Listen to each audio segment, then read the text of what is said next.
my 3-year anniversary stream. So yeah, 3 years on YouTube. So like the upload date of my first video was yesterday, May 10th. So it's been 3 years since then. So to celebrate, we're gonna be recreating what I did in my first video. So the roly-poly video. So it's basically a roll into ball ability.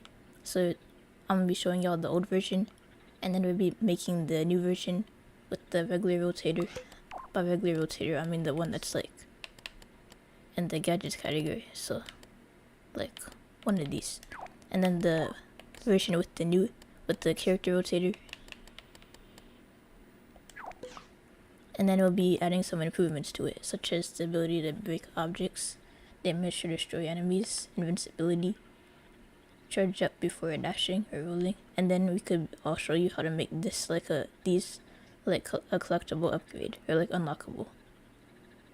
And then in terms of announcements, I'm gonna be streaming again next week and probably a few weeks from now on, because like school is pretty much over. Like I have exams this week. Like I originally wasn't planning to stream today, but like, I have like 3 assignments due tomorrow. If I work on them all day, I should be able to get them done. Like 2 assignments, 1 exam. Wait, hold up, am I even live? It says I don't have a stream selected. Oh wait, no, I am. Okay, yeah, I thought I wasn't streaming for a second. But okay, yeah, everything's working right.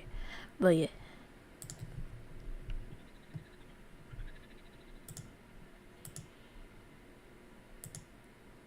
Okay, yeah, people are here. I wasn't showing up on my side. But yeah, hello to everyone that joined. This is what we're doing today. So yeah, the roly-poly ability. So for those of y'all that haven't seen my first video, I'll show you. So my roly-poly ability, it's like the first 2 minutes, it's just me making a Sackbot. If you've been playing since 2011, 2012, you already know how to do that. Or you might have like what's it called? You might have played a giveaway level. But then like it actually starts at like 2 minutes and 25 seconds, I guess. So like I used the player spawn animation.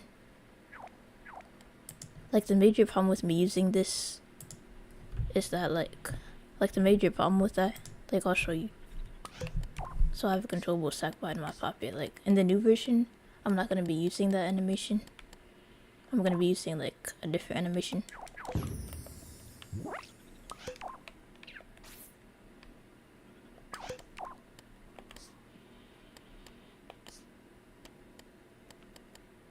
But yeah, I like doing my stuff in a microchip because you can't move this thing out of the way. You can't delete it, nothing, so sort of messes up my organization. But the animation that I used, the reason I don't like it now, like it looked cool back then, but like it had a flaw that I was like aware of, but like I didn't really care. So I used player spawn. Oh yeah, and by the way, if you're trying to see the animation, it doesn't actually zoom in unless like your Sackbot is on screen. So like if I was trying to do it like this, it wouldn't zoom in because like my Sackbot isn't. Well, I mean, I guess the circuit board is. But like if you were like too far away, like if you ever had problems with that, then that's why, because your Sackbot. See, like right now, it's like can't see the Sackbot, it doesn't zoom in. But yeah, this player spawn animation. Like in theory, it looks like a cool animation, but like because like notice how it starts in the back layer and then it goes to the front. It makes it so that when you're rolling, you're like in the layer that you were like. You're in like you're in the back layer, like one layer further. So what is this, from 0 to 123? And then what I did is I used a timer. Forwards, backwards timer, or was it speed skill? It was either forwards, backwards, or speed skill. The two are really similar, but speed skill, not only does it give you control over the speed, it also allows you to pause. But I'm pretty sure I used forwards backwards.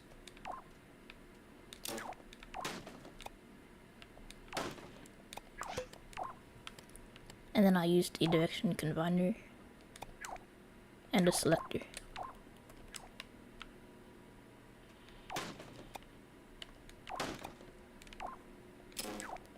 Now that I think about it, I really didn't need the direction combiner because the way that forwards and backwards works, when it's receiving an on signal, it goes forwards, and when it's receiving an off signal, it goes backwards. So like having this is sort of unnecessary. I'll delete it later. I just want to show you how I did it. Okay, wait, let me check something. Okay. But yeah, and then I just connected the L1 button. I use L1 for all my abilities because R1 is for grabbing. And then L2 and R2 are for lifting up your hands. I don't want any of my animations to have like, so I just use L1.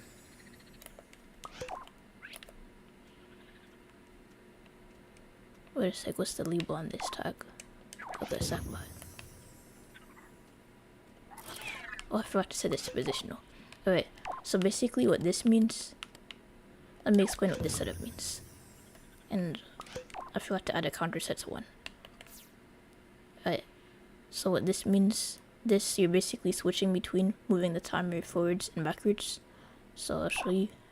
So now it's backwards and we have to set this to like 1 second. Okay, so it's basically when you press L1, it will switch between going forwards and backwards. And if you set the animation to positional, then the animation will go forwards and backwards as well. So I'll show you that.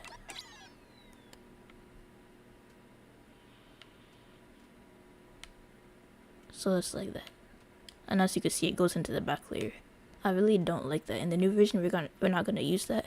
But I'm just showing you the old version right now, like the very first version that I made 3 years ago. But yeah, that's what I did. And then, so that's it without the rolling.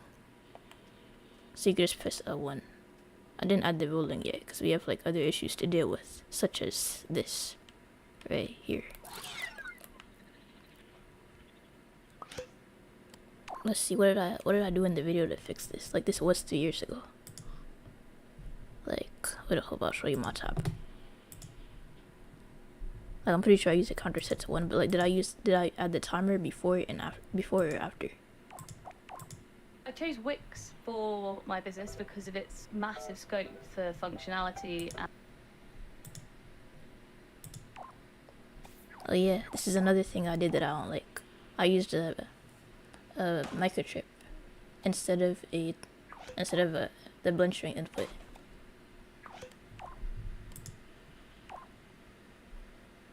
Oh yeah, okay, I know what I did now.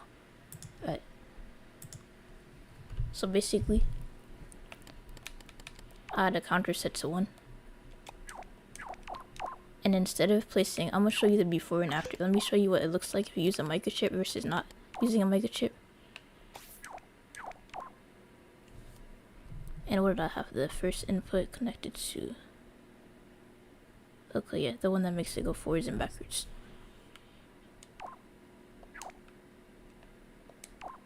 So I had the first input. Wait, was it the second?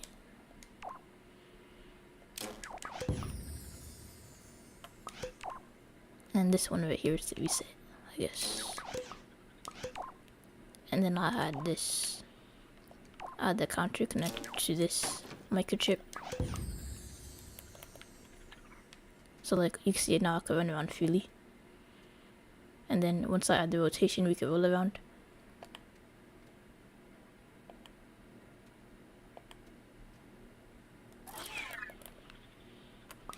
But yeah, I suppose for this it doesn't really matter if you use the blend strength input or not. But like, let's see how it will look with the blend strength input. So like, it should look smoother. Let me zoom in so I can see.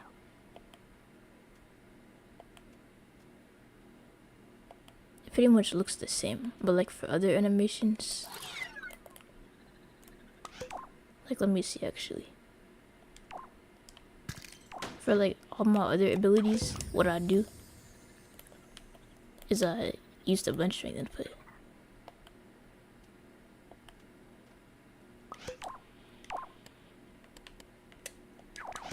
Like let me say it's neutral.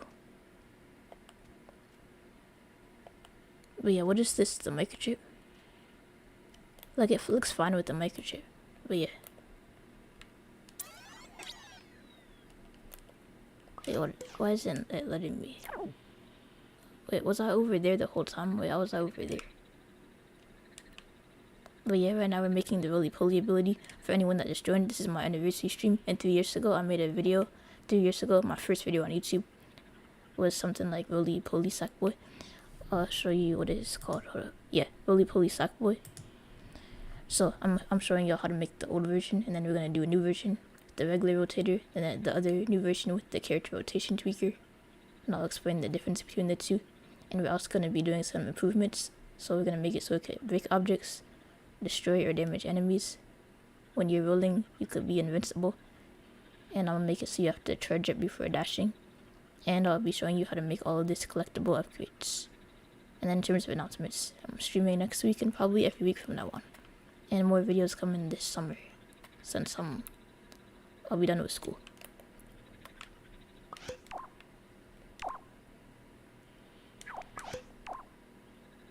But yeah, wait, let me see how it looks with the blend strength input. Cause normally the blend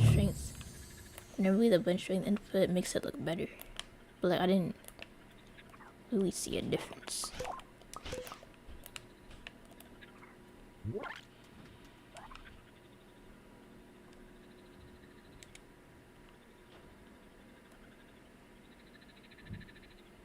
Okay, yeah, and now I lost the hologram.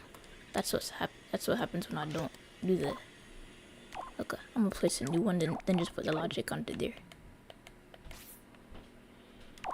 And I'm gonna have to change the label. I'll just do Sackbot 2. And then I'll set the follower to Sackboy 2. Because before I lost the thing just went over there.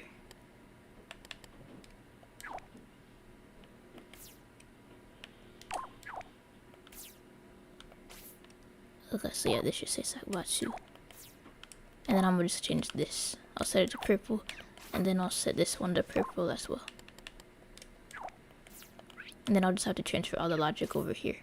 But yeah, the logic for the roly-poly ability is in this. And then I just have to connect the L1. The L1 button.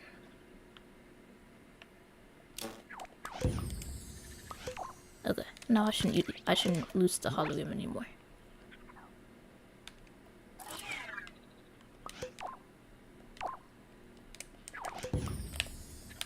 Okay, there we go. We did not add the rotation yet because I'm just like demonstrating how this works. And I'm trying to see if there's a difference between this, the regular one, and the blend strength input.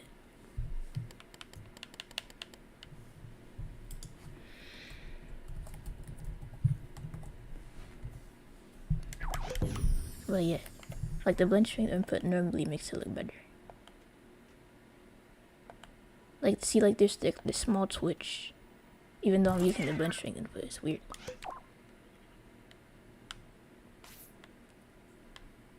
But yeah, I guess I'll put it back in the microchip, but for like literally every other ability I do using the blend strength input, it makes it look better. Or I don't know, maybe that's just... Yeah, that's weird. But anyway, for anyone that just joined, this is what we're doing today. We're going to be making 3 versions of the roly-poly ability. The old version, which is what I'm doing right now. The old version is this one right here, my very first video from 3 years ago. And then the new version, which we'll do later after I finish making the old version. So the new version with the regular rotator, and then with the character rotation tweaker. And then we're going to be adding some improvements, such as the roll, making it so that it can break objects, damage or destroy enemies, invincibility, and charge up before dashing. And I'm going to make all of these collectible or unlockable upgrades. In terms of announcements, I'll be streaming again next week, and probably a week after that, because school is pretty much over. I got exams next week, and then I won't be as busy, so videos coming this summer once I get my audio issues fixed. And then yeah, but yeah, the actual rotation, in the video I did the rotation on a separate, what t-shirt did I wear in the last Little Bit Planet 2 stream? If it was in Little Bit Planet 2, I was probably like, I don't have any of my Little Bit Planet 2 shirts, but I got it from like a community level. I don't even remember what it's called, but it was like a sticker room. You can't even play sticker rooms in LBP 3. But yeah, it was a nice shirt though. But yeah, I don't know what level I got it from. It was basically a sticker on a shirt, like what t-shirt I use. It's not the one that I'm wearing right now. But it really could have been any t-shirt. It wasn't the Peace Day t-shirt. It could have been whatever t-shirts are popular in LBP 2. That's probably what I was wearing as like a base for the sticker. Congratulations on the school wrapping up as well. It's a really big milestone. Thanks. Yeah, like I said, it's almost over. I'll be done on Wednesday. Wednesday is my last exam. Yeah, Wednesday is the 14th, right? So yeah, whatever day the 14th is, I'm pretty sure that's Wednesday. So I know Friday is the 16th. That's when my grades are going to be put in, I guess. And my grades, I got like 2 A's and 2 B's, which is good. And my B's are like B pluses, at least right now. But yeah, 2 A's, 2 B's. Because I'm taking 4 classes. But yeah. The rotation, that's what we were doing. But yeah. I'm pretty sure I used a regular rotator for that. And then in the original video, I put all this in a separate microchip.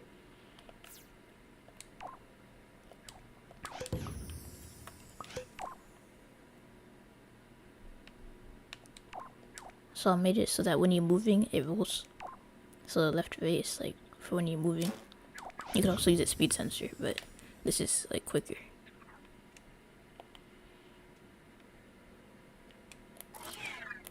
Oh, I didn't adjust it. What objects do I have? I didn't 100% the game or anything like that. But like, here's all the stuff I have. I have played LBP 1 and 2. Sometimes my pop-it glitches out and deletes my stuff, but it didn't do that this time, surprisingly. But yeah, this is all the objects I have. Assuming some of my stuff isn't deleted. But yeah, that's all the stuff I have. So yeah, I don't have every DLC though. So, but I have like all the story mode stuff from LBP 1 and 2. But not from 3. 3 I didn't 100%. Probably, maybe I did like 80%. I don't know. My story mode just glitched out anyway. And then I had to set the speed skill so that you could go forwards and backwards. I wonder if forwards and backwards would work. Oh, that's not an option here.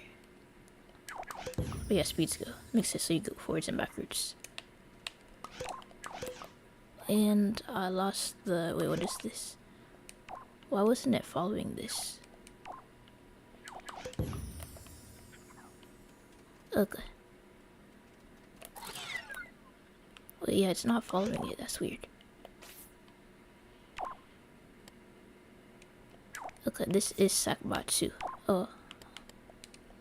Colors are different. But yeah, this is pretty much the old version. One of the things I had to make it so it could actually jump, I had to like pause the rotation when you're jumping. So like when you're pressing X, because like sometimes when you jump it doesn't like jump very high. Because apparently in LBP to jump you have to actually be standing on your feet. So that's why I jump slow sometimes. So let's see what I did in the video to fix that. Because this was 3 years ago. So like, basically, wait, let me switch my tab. Basically what I did, like I had all this in a separate microchip, right?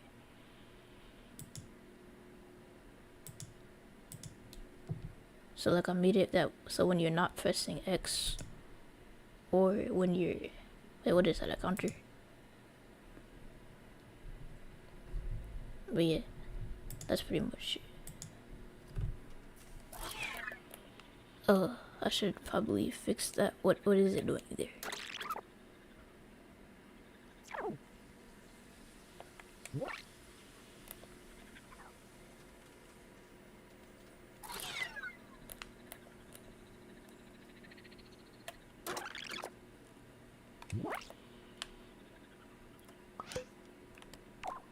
Maybe I should add an interactive tweaker to fix that. But no, that shouldn't even be necessary. That shouldn't happen in normal gameplay anyway. Like, why is it sliding though?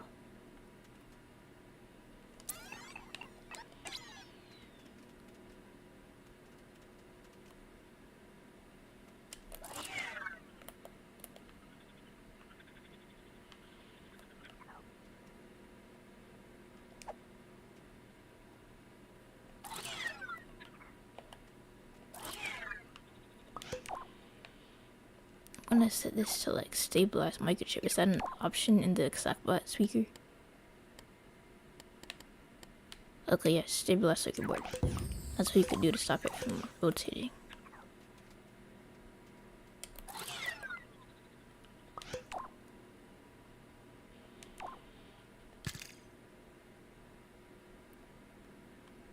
Okay, so the second input is for when you're rolling.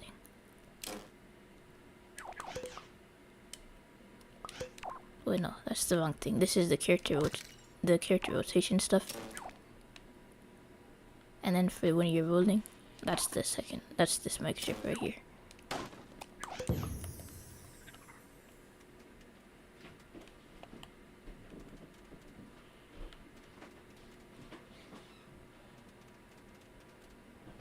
I probably wouldn't do that if I lowered the deceleration, like the whole sliding thing.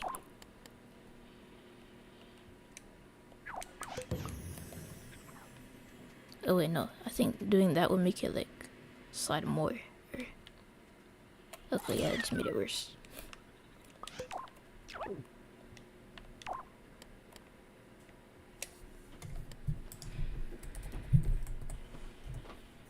But yeah, okay, so yeah.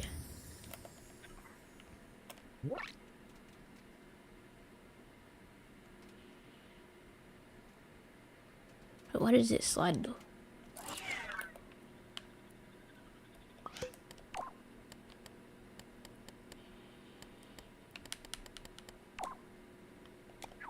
Anyway, I added like a not gate to make it so that like when you're not jumping, it activates the gyroscope to make it so that you could jump higher. Not jump higher, but like you can't jump in the plane unless your feet are touching the ground.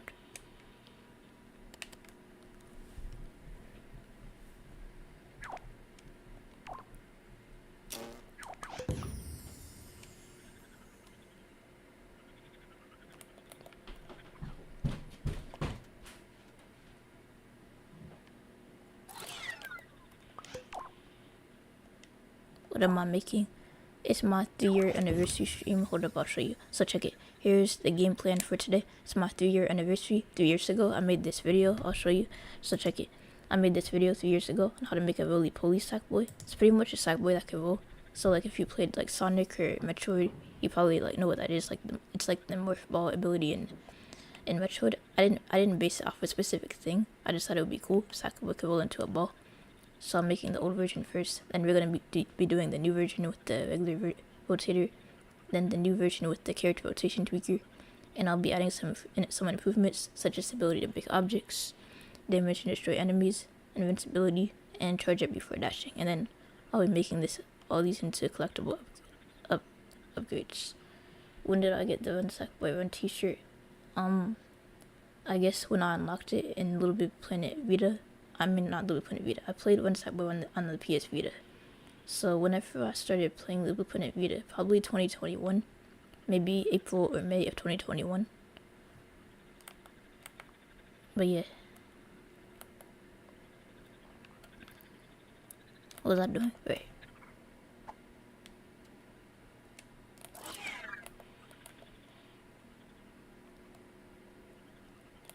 Okay, now the rotation tweaker isn't working. I don't know why.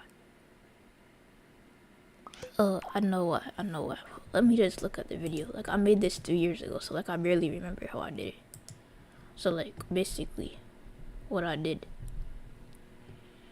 is I made it so that when you're not pressing X. Like, why isn't that working here though? Like, again, this was 3 years ago, so like I barely remember it. So like when I'm not pressing X, I think I had that set to 1.5 or like the other timer 1.2. I did like a 1.3 delay. Like what is that? A counter? So yeah, counter set to 1.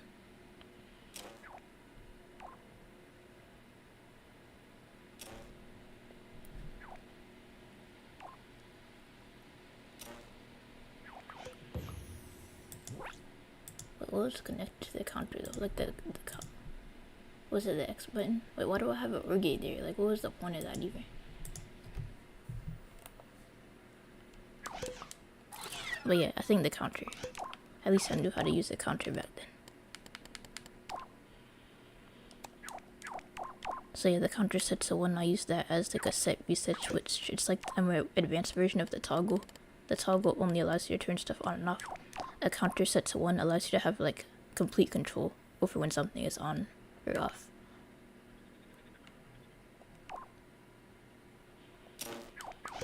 So I had the X band connected to that.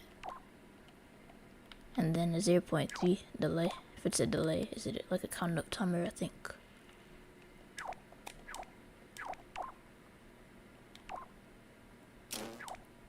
I mean, if I'm doing this, I could just set it to start-stop. It doesn't really make a difference if I'm connecting the counter to it.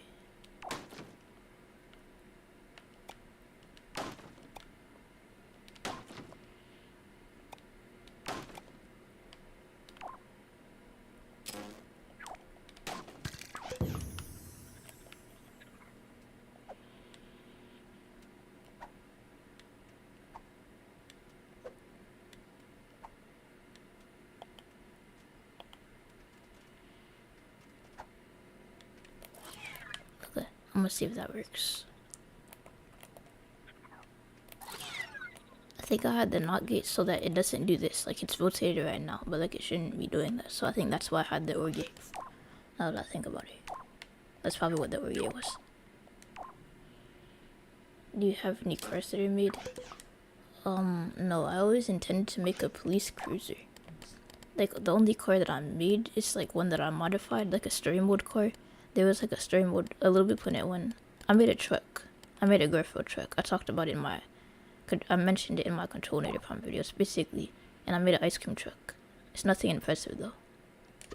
Like, I'll show you. Like, it doesn't even, it drives, but it doesn't do nothing else. I don't know why it's sinking into the grass, but that's pretty much it. It doesn't do nothing. I don't even know if it could drive based on the way it just sunk into the grass like that. But yeah, I made it like one day when I was like real obsessed with Garfield. I just woke up and I just wanted to watch Garfield. But in terms of the only car that I made, I modified these. I made the Little Planet 1. The Little Planet 1 thing so you could drive it, I think. Wait, is this the one that you could drive or was that another one? Okay, yeah, this is the one that you could drive. So yeah, I pretty much just made it with the controller.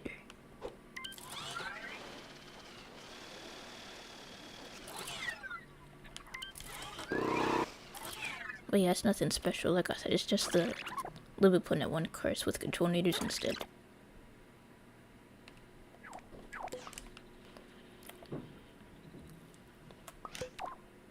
But yeah, I made it so that when you're not using when you're not pressing left or right stick, or when you're jumping, then it rotates. It rotates to this angle right here. Okay, yeah, it works now. Let me test out the jumping though.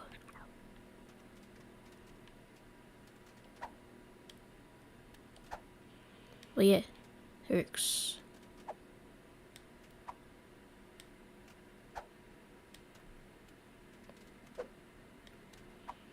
But yeah, you notice how like it stops rotating after when you jump, because that would actually allow you to jump. If I didn't add that, then like you wouldn't be able to jump as high.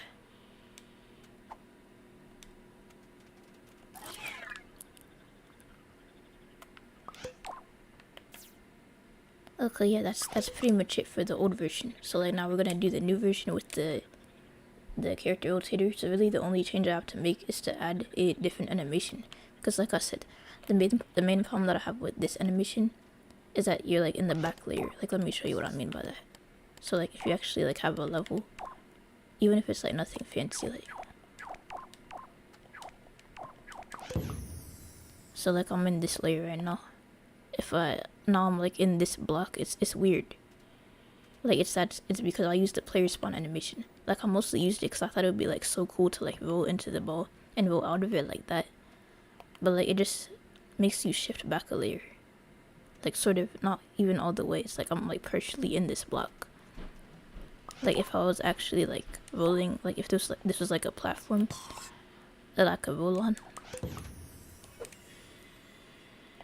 Like it's weird because I'm like standing on this, but then if I were to switch into the rolling ability, I would be off of it. So I suppose you can make all the platforms in your level two layers thick. But like, it's just better if you just use a different animation, even though this one does look sort of cool. In the new version, I pretty much just use a different animation. So all this logic is not, it's unnecessary. I already have this saved in my Poppet, by the way, so like if I delete it, it's not a big deal. It's saved in my Poppet, plus it's on the video, so I won't be losing anything by deleting it. Like what is this? Wait, no, that's not the roly-poly, but the roly-poly sack is right here. The note tool is so I can measure the speed. I wanted to see how fast it was going. But anyway, the new version, and also, like I said earlier, this direction commander is not necessary.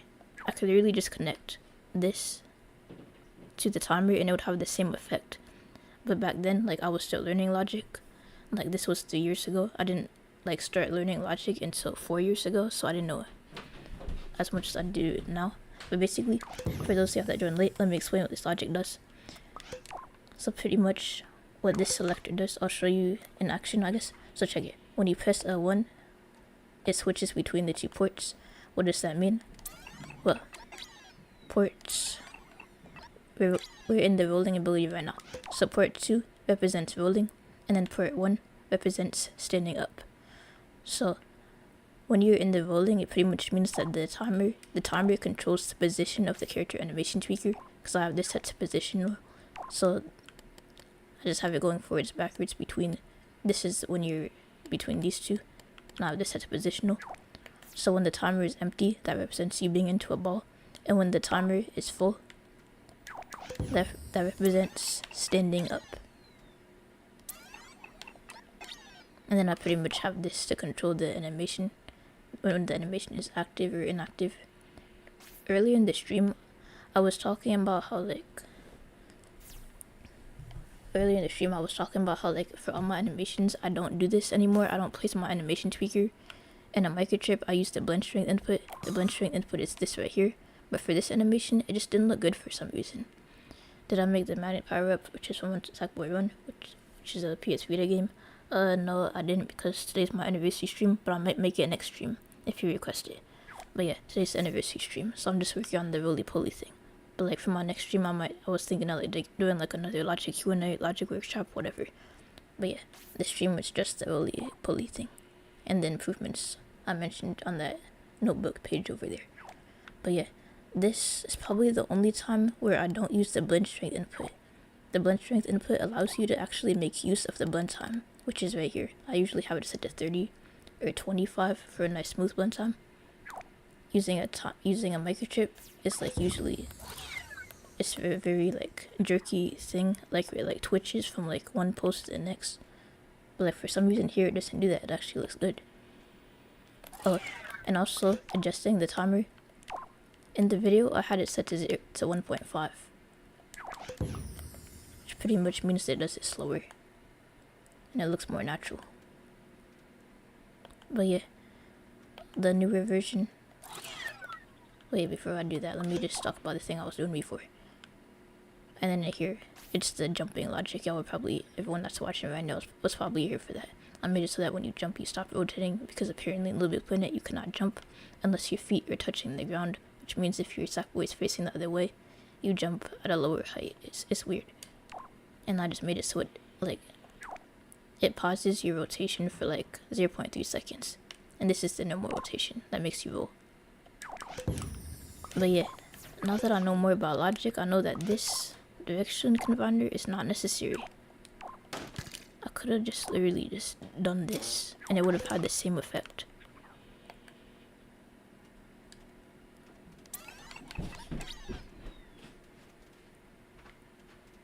Okay, yeah, it has the same effect.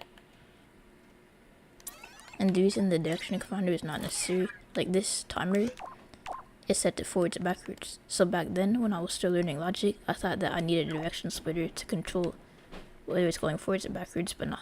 This pause this input right here represents it going forwards, and then when it's on input 2, it makes it go backwards. So you don't need the direction expander for that.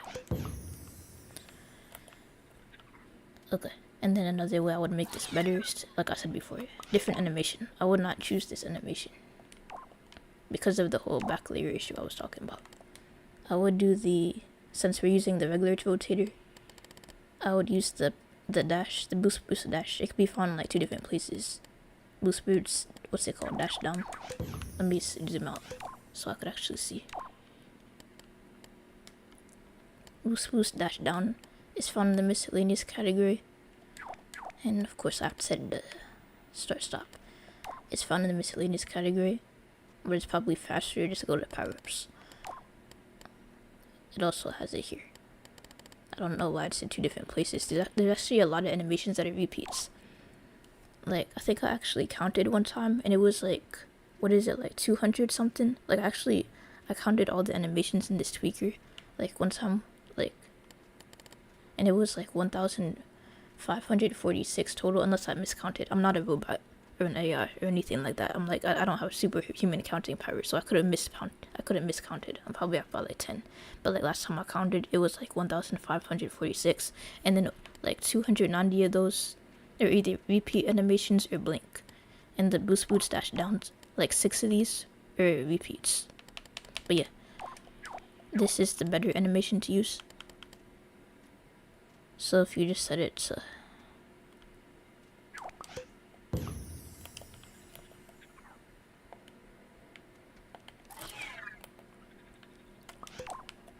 I don't even think you need to use positional for this.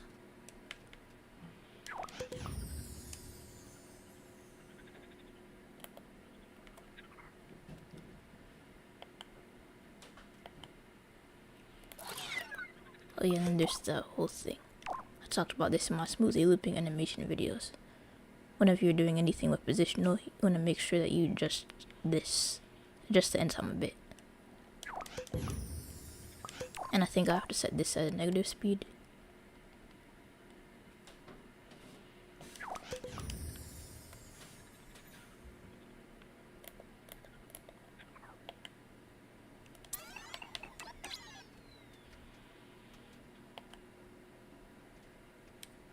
Wait, why is it doing that?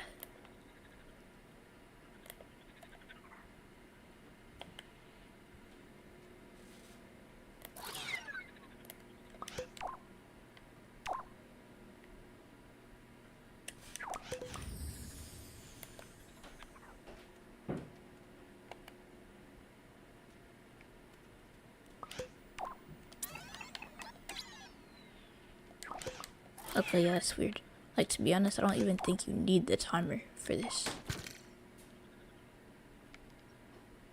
And I'm pretty sure blend strength would work just fine. So, I'm gonna delete the microchip because we don't need it. This microchip, I think we're still gonna need that. That's for the jumping and rotating. So input 2 is for when you're rolling. So we're gonna connect input 2 to this, and we're gonna set this to start stop. And then the blend time, let's just set it to 30 so it looks smooth. 25 would actually work better, or even 26, or even like 20 would work.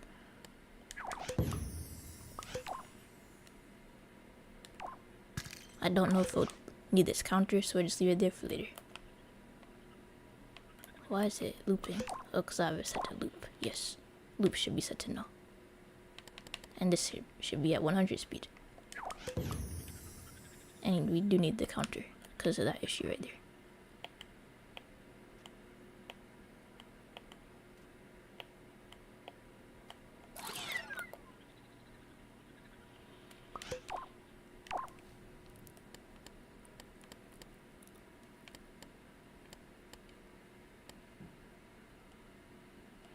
Okay, I'm gonna set this to 30. That'll make more sense.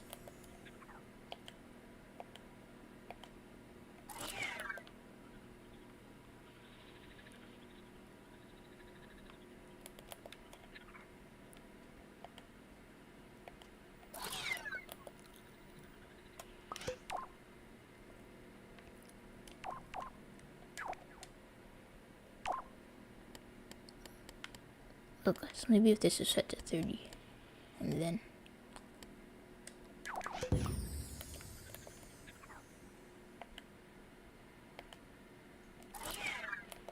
yeah, okay. I'm gonna add the timer back because the timer pretty much prevents it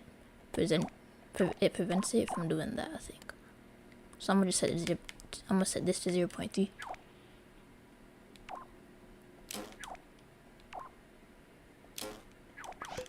Wait, hold on, let me explain what I'm doing. So check it. Input 2 is when you're rolling. So when you're rolling,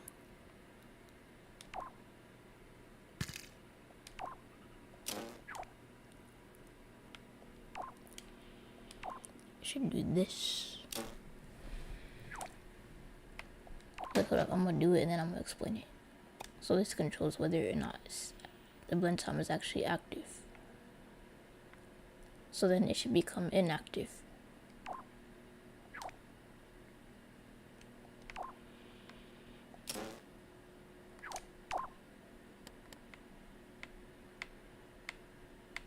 I need to add a not gay there.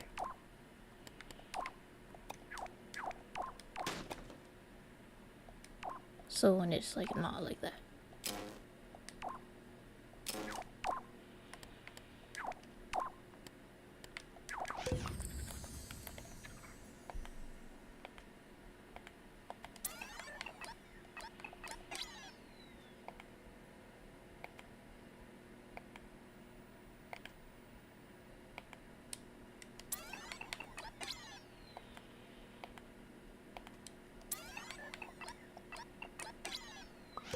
Yeah, like I think if I set this to 0.4.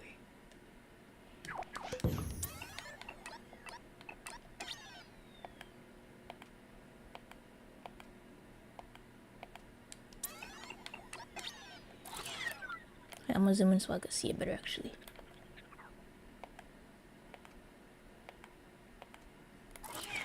Like why does it switch like that though?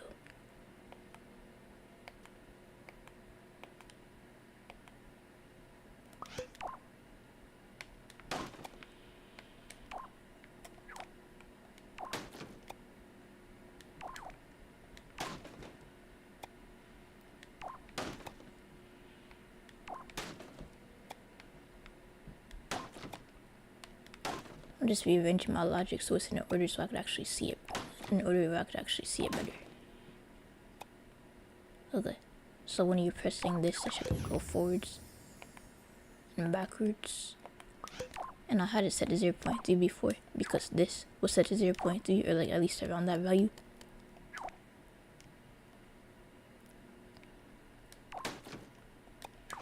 So when this reaches 0, this should be set.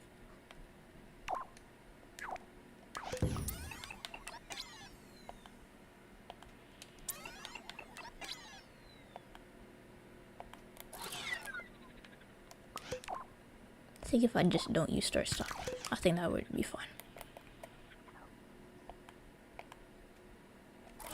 Okay, yeah, that works just fine, I think. Let me zoom in so I can see.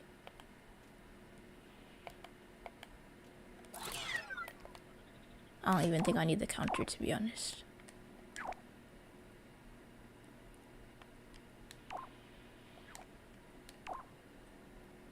So like if I just set this to blend string, would this be fine?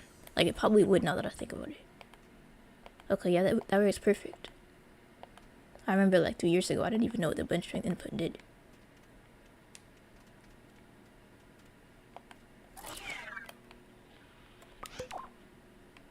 So yeah, this is unnecessary, I guess. Okay, yeah, and I could still run around freely. But yeah, blend strength is pretty much...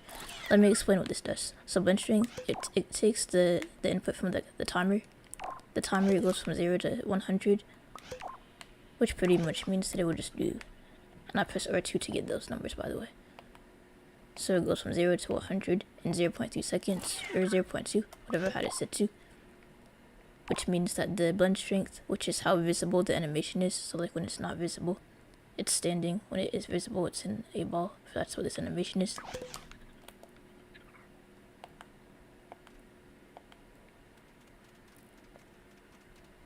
But yeah, also in the new version, I want to make it so it could actually go faster. Like I literally have it at max speed and it's going slow right now. So I'm thinking I could add a gameplay tweaker.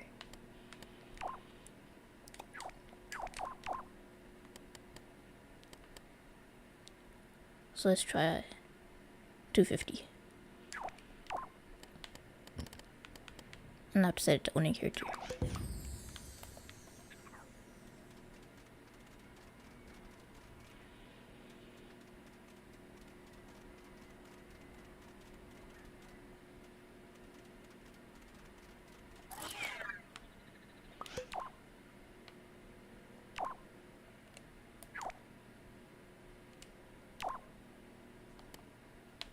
And then if I set it to, well, let me set it to 400.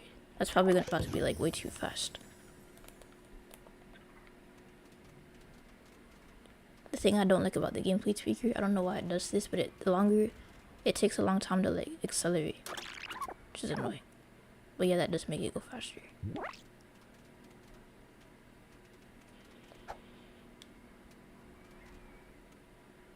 But yeah, that's pretty much the new version. Like, it just uses a different animation. It might not look as cool, but this time you're in the same layer. So like, he stays in the same layer the whole time. He doesn't just like go into like a different layer like it did with the other animation. Like, let me show you the other animation. Like, I had this like in the video, like I was like testing it out at the end, I think.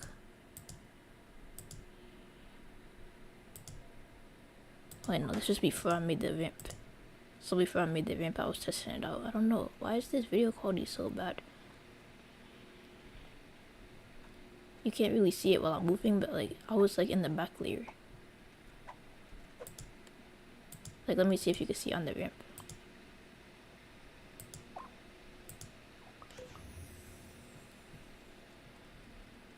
But like in the video, I had to make the ramp 2 layers thick because of like that issue that I was dealing with. But like with this new animation, you don't have to do that. You can just make the ramp however long you want. However many layers you want. But yeah, that was the new version with the rotator. Really, the only thing we changed was using the blend strength, and it's actually like less logic, but with the character rotation tweaker. And less logic is like good for beginners, which is important if you're making a tutorial. But yeah, it's like way less logic. Wait, no, the logic's in this microchip, so it's probably like 3 less logic or something, but like still. Okay, so then with the, let's see, how am I gonna do this? I could copy and paste it, delete it, whatever. I'm just gonna add onto it. So check it. If you're doing this on a broadcast chip, the rotator does not work on the broadcast chip. Let me show you. Like, it's not as simple as a lot of people prefer using a broadcast chip, because you don't have to make your own custom Sackboy respawn thing. So all in range works in multiplayer, infinite range works in the entire level, 16 layers works in all the layers of the level. So like, I can't just copy and paste this logic onto here and expect it to work. It won't. It's weird. I don't know why it's like that, but character rotators don't work on Sackboy. So like, as you can see, I'm not rotating. Like, it straight up doesn't work. I could really like take the simplest logic, literally just connect the L1 button to the rotator. It didn't work because rotators do not work on characters. It's really weird. So like, if I hold L1 and rotate, rotators don't work on broadcast chips. They don't work on the custom characters either. So like, they only work on objects and Sackbots apparently. But yeah, it's really weird. Like, I saw it mentioned in the comment section of a Density 7 video, and I actually tested it out myself, and yeah, it doesn't, they don't work. But yeah, that's why the new version, the second new version, is using a, like, as you can see, I'm holding L1. Like, I'm standing still holding it, won't let me rotate, and as you can see, I'm running around and I can't rotate. Sackbot is not like that, so of course we're going to be using the character rotation tweaker instead, which is a little bit tricky to use because there's only one of them and like 5 of these, so of course using these it's like easier. But with the character rotation tweaker, there's like a few bugs associated with it, but like, it's not bugs we can't fix. Like with the first bug, as you'll see, wait, do I have it connected to the right thing?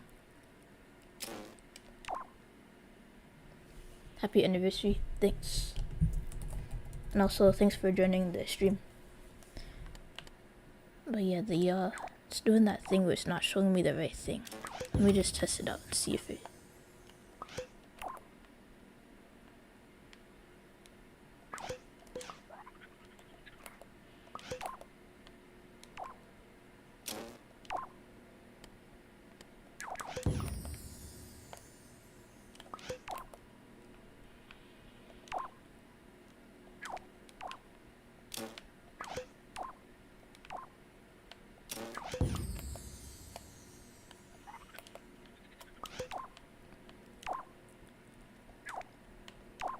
Okay, yeah, that's weird. I don't know why it's doing that. Probably because I have this set to 0. So that's why the rest of these don't rotate.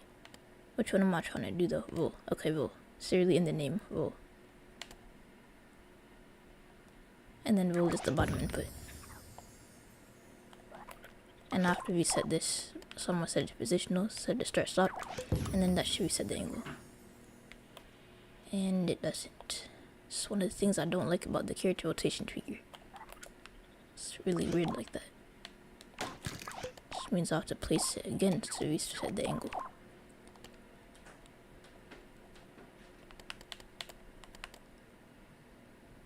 I'm gonna set this to like 500. And then connect 1 to it. And then you see one of the problems that I have is that why is it rotating it that way? Yeah, it's funny but annoying. Let me do this on a Sackbot. It's easier for me to do logic on a Sackbot because I can see what's happening real time. With the broadcast chip, it's like stuff happens, you can't even see it because the broadcast chip is like always inactive. So you can't see it until you actually test it out on your Sack person. But yeah, wait, hold up. Before I do that, for anyone that just joined, here's what we're doing today. It's my 3-year anniversary stream. So to celebrate, we're making 3 different versions of the roly-poly video, like the roly-poly ability, which I first showed in this video right here. So we're gonna be doing that, 3 different versions. I already 2 of them. Now I'm doing the new version with the character rotation tweaker, and then we're gonna be making it so it can break objects, destroy damage enemies, invincibilities, charge up before dashing, and then all of this will be like collectible or unlockable abilities. And then in terms of announcements, I'm streaming next week and probably every week from now on because I'm pretty much done with school. I have exams next week, but other than that, I'm pretty much done. And then videos this summer once I get my audio issues fixed. But yeah, how are we doing? Yeah, the Sackbot. I'm just testing it out, so I'm not using controllable Sackbot. I probably should. But if I just set this to receiver,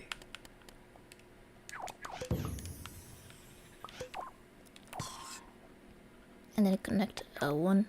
But yeah, this is what I mean. You can see it real time. Anything that's happening, you can see it real time. So I'm just gonna pause my game so it doesn't rotate as soon as I place it. And then I'm gonna set this to 500. And then I'm gonna connect 1 to that.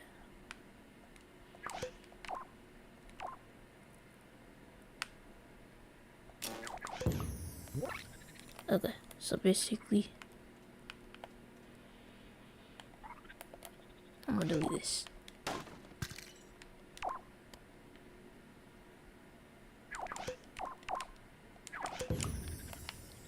And basically, we just have to add the animation, but pretty much this is what it does. It just rotates. But yeah, the first bug, I really don't like the character rotation tweaker. Like, I don't mess with it too much, but when I do, I'm always frustrated. Like, I don't understand why they added a single character rotation tweaker. Like, we only have 1. Meanwhile, we have like 5 different tweakers. And notice we have an advanced rotator. What happened to the advanced character rotation tweaker? Like, this has an on and off input.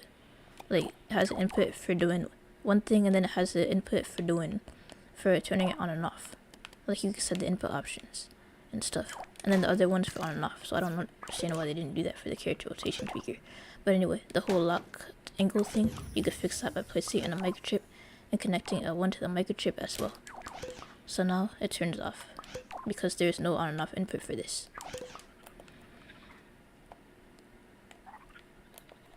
So now we just have to do the roll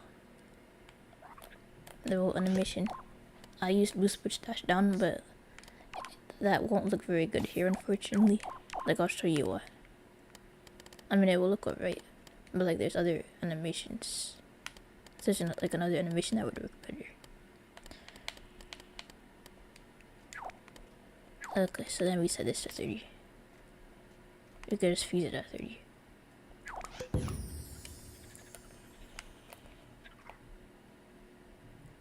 Okay, let me zoom in case y'all couldn't see that. Let me zoom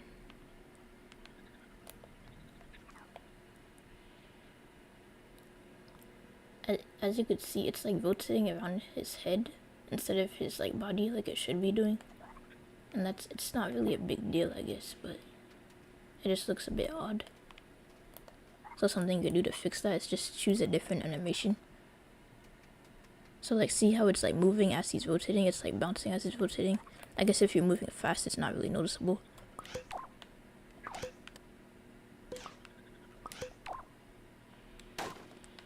I'm gonna add the fast speed. Before we do another animation, let me just like add the speed ability.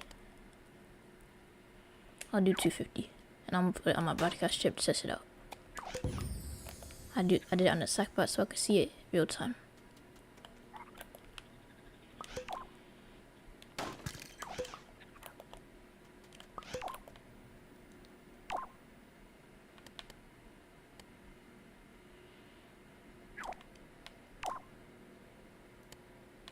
Let me just set this to only character.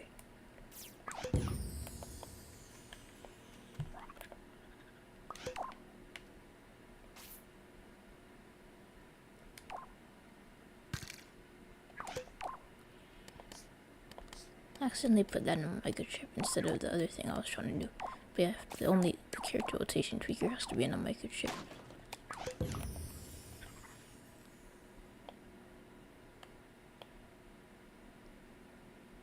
But yeah,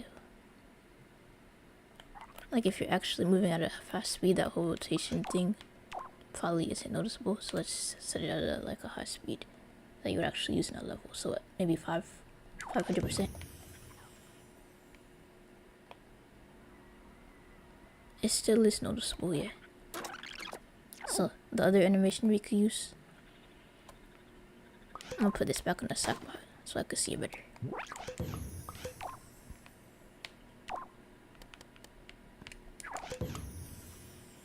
Okay, so the other animation we could use, it's called player spawn, not SackBoy player spawn.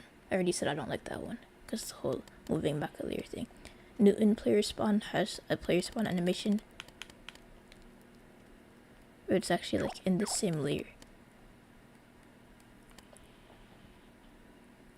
So you're gonna be using this one. So maybe 20 would work. Like, it's hovering a bit, but like actually more than a bit. But like, if it were to rotate, it would actually like rotate around himself.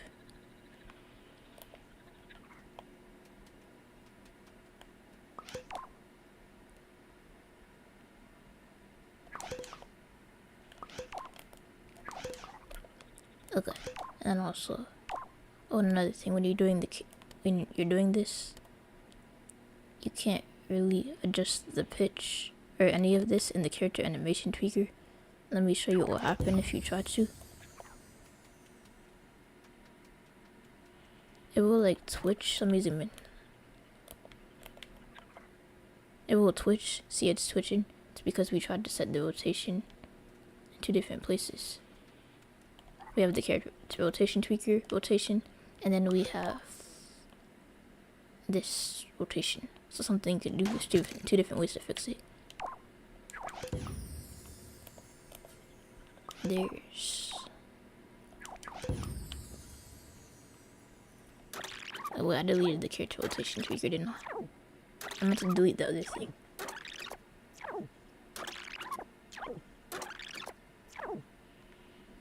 This is probably like the only school year where like I'm sort of like sad that it's ending. Cause I had like a really good teacher this year. Like I don't know. can't even take any classes with her next year because it wouldn't fit into my schedule. Like, that's a good thing about college. If you like a teacher, if you like a professor, you could take another class with them. Like, you get to like make your own schedule. But like this professor, the classes that they teach either don't interest me or don't fit into my schedule. It's unfortunate, but yes, it's like the only school year where I'm like actually sad that it's ending. Usually I'm like, oh, I can't wait for school to be done. But I'm actually like a little bit sad. Like, only a little bit, but it's like still though.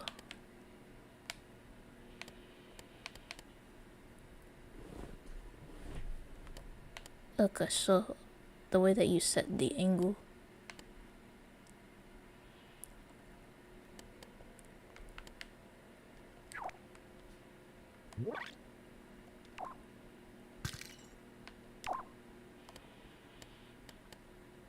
Oh wait, it sets positional.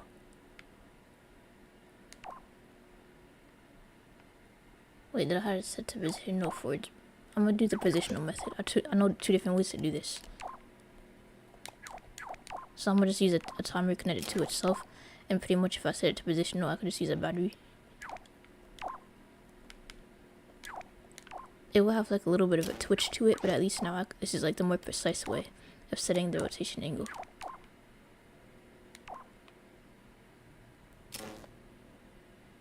You've had professors like that too. I'm like, I don't want to sit in.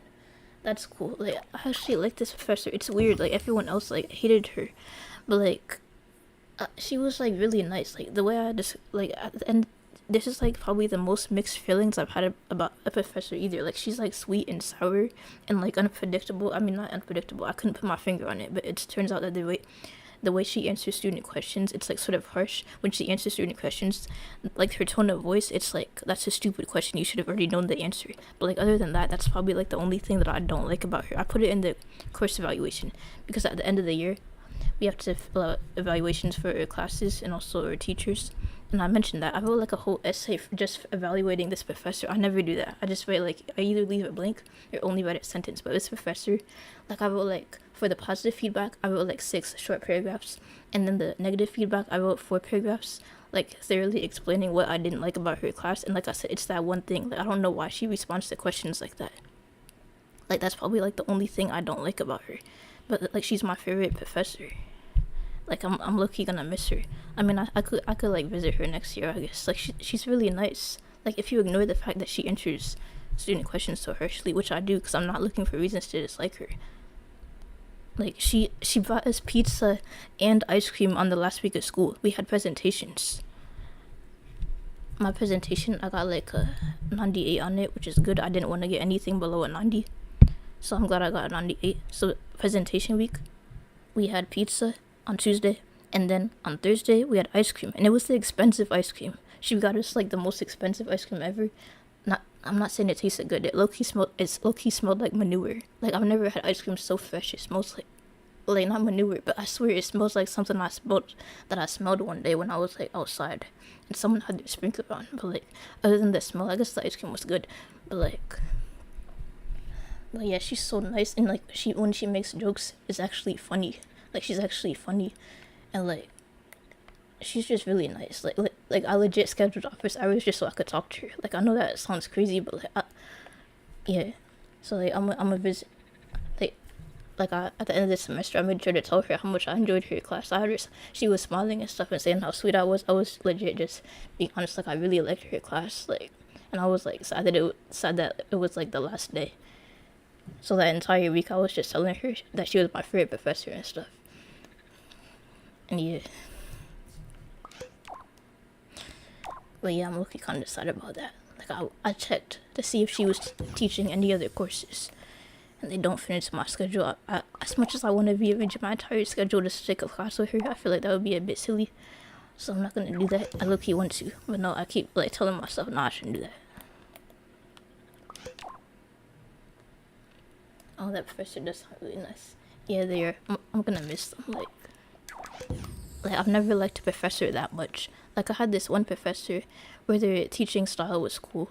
Like, their teaching style actually like made me want to come to class.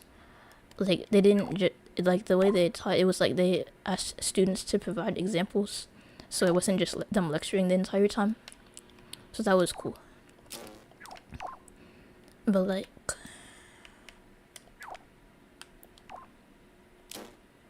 okay, I'm about to use pitch, and it's rotating the wrong way. One way to fix it when it's rotating the wrong way is to use a knock-it to invert the signal. But yeah, anyway, I had this one professor, like they asked students to provide examples, so that made class more interesting. And I never skipped class. Even when there was this one time I was having like a really bad day. Sometimes I have like really bad anxiety. So like there was this one day I skipped all my other classes, but I didn't skip this class because like that's how much I like this class.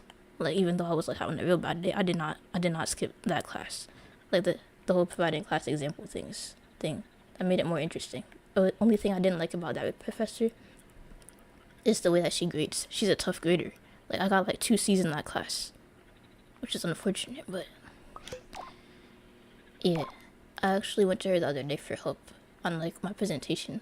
On the first 2 slides, I was just overthinking it. It's just a presentation, like we just make slides. But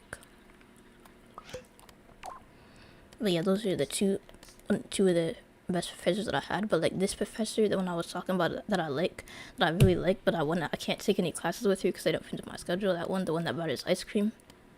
Like, wait, what was I saying? I forgot what I was saying. But anyway, yeah, I'm a mister.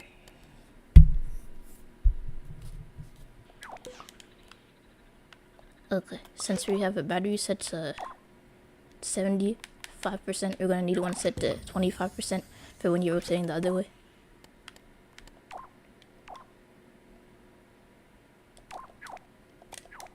I like when teachers do that and make class more interactive. Yeah, it's pretty cool. And like she actually talked slow when she was doing like the lectures on the PowerPoint. She actually talked slow so we could actually get down the information, which was nice. But yeah, wait, I remember what I was saying now. I went to her for help on the present. Wait, no, I already said that. But yeah, I helped her. She helped me with the presentation, like with the first 2 slides. Wait, no, that's not what I was saying. Whatever. But either way, yeah. Okay, so I'm gonna put 2.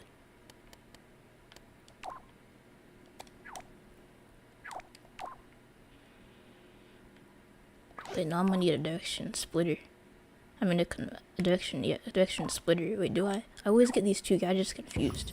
And plus, I'm talking and doing logic at the same time. But yeah, it's a direction splitter.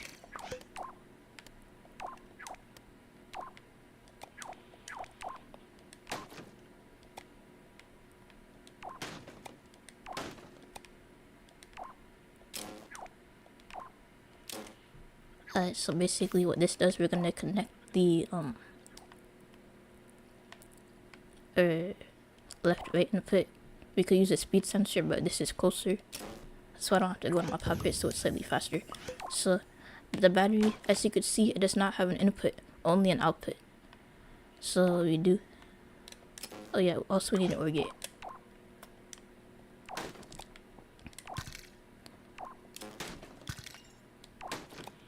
So we have 2 batteries. One is set to 75, which makes it face right. The other one is set to 25, which makes it set face left, at least for this specific animation. It really depends on the animation, but this one, that's what it does. For the roll animation.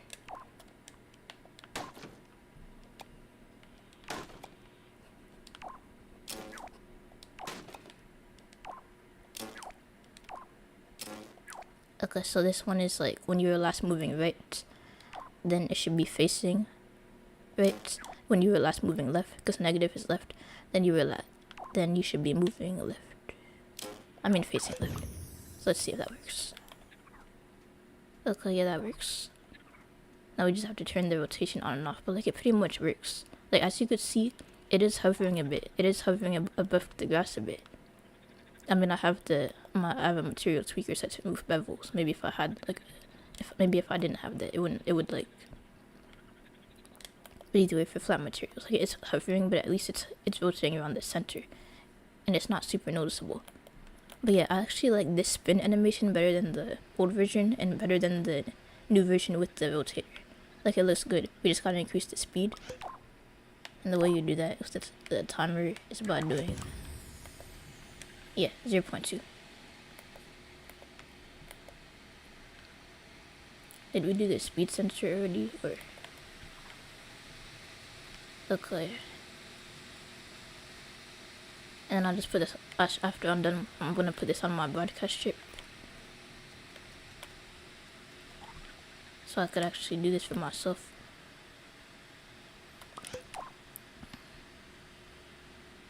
Okay, so I had L1. L1 is gonna be the thing that rotates it. And then that should reset when you reach the end, when the timer reaches the end, or when you're not pressing L1. Then it should reset. I need to not get for pressing L1. Do you have the gnome costume? I don't think I do, no. It's from One Sack Boy Run, right? So yeah, I don't have it. Cause it didn't unlock. Like, it's like One Sack Boy Run, the DLC unlocks. Sometimes they're a bit glitchy. So when the timer reaches the end, or when you're not pressing L1, then it resets.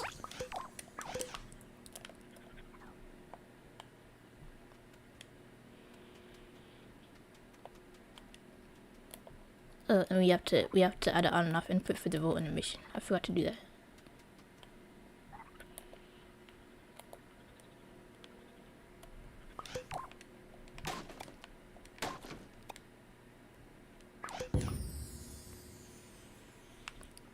Wait, it's not resetting. Let me see what it's about.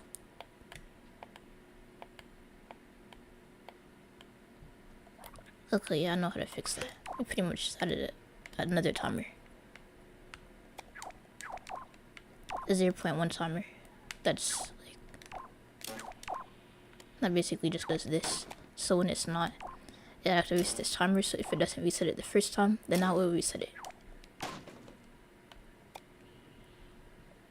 Have I tried unlocking the One Sack Boy Run DLC costume on PS Vita? Yes, that's the only platform that I own it on. It's like, I played One Sack Boy Run before I played LBP3 Vita, because LBP3 Vita had not yet come in the mail when I got a PS Vita. So I just like downloaded One Sack Boy Run for free on my Vita.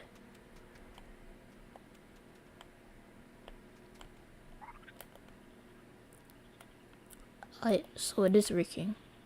But it turns out that's the post that it's in. I didn't know that.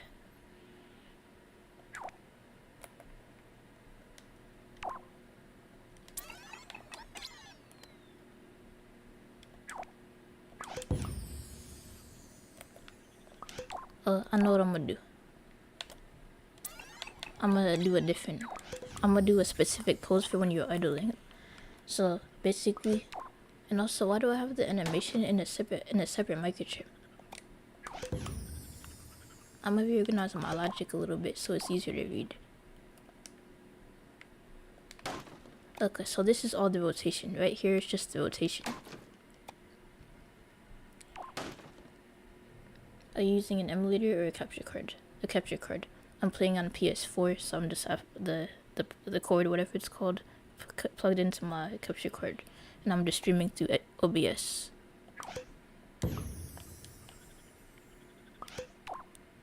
But yeah, all this is the logic for the rotation. I'm just gonna move this down a bit.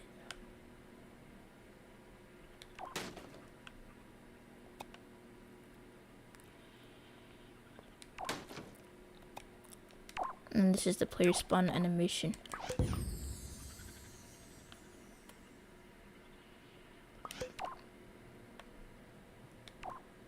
Do you have the community levels on my moon? Yes, on PS3.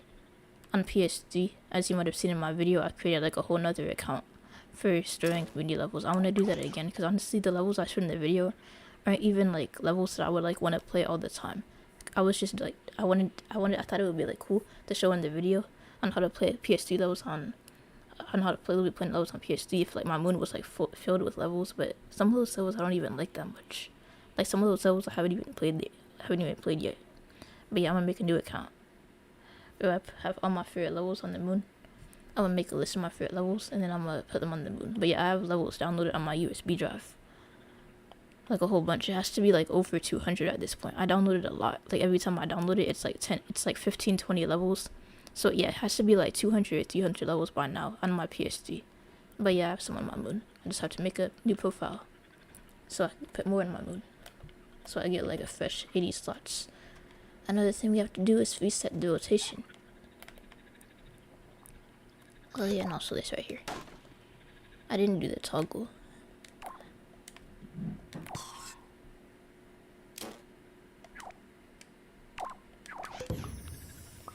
And then we have this inside of a microchip.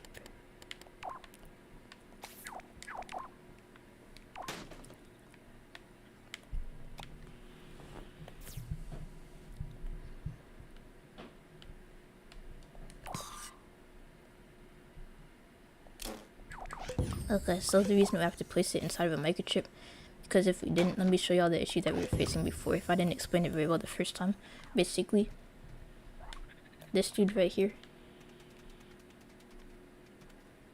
Wait. That's actually not bad. That's actually like a default ability in some games where you actually stay facing the way that you're running, but in LBP3 it honestly looks a bit odd, because Sackboy doesn't do that normally. So we're just gonna place that in the microchip so that the rotation resets. So now you can run around normally without it saving your rotation. And I feel like there should be a delay. It shouldn't start spinning right away. So I'm gonna add a delay. The way I'm gonna do that is by using a counter, not a counter, a timer. They're right next to each other in the puppet. Sometimes I get them confused. Do I have every little bit put in 3 DLC? No, definitely not. That's a lot. There's a lot of costume packs, and I'm not even interested in all of them. But like the DLC level kits, yes, I think I have all the DLC level kits, but not the costume packs. Cause like I don't have the Thomas Was Not Alone costume packs. I never even heard of that game or show, whatever it is. I don't have the Don't Starve costume packs. I never played that game. I should have gotten it though. It has like an odd-side costume that would make it easier to make dog costumes, but no, I don't have it. I don't have a lot of the packs that don't interest me. Like I don't have most of the costume packs. Like I have like a good number of them, but like not all of them. Definitely not all of them. How long should the delay be? Like 0.5 seconds. So then I might just make it so it starts rotating.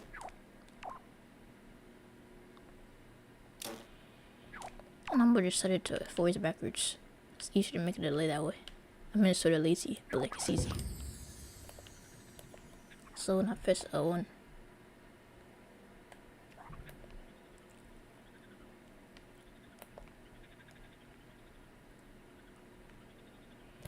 wait, I'm gonna change it a bit.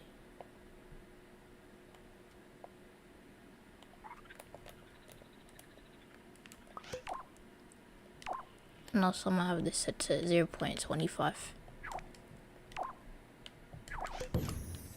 So that it takes, like if it's like an instant ability, it should honestly be like 0.10, but that would look kinda weird, so I'm gonna try 15.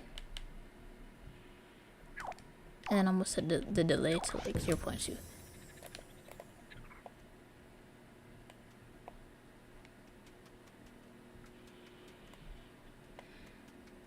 But yeah, one of the improvements I do want to make is I'm going to make it so it has to like charge up. I think that was like an ability in one of the Sonic games. I don't play Sonic.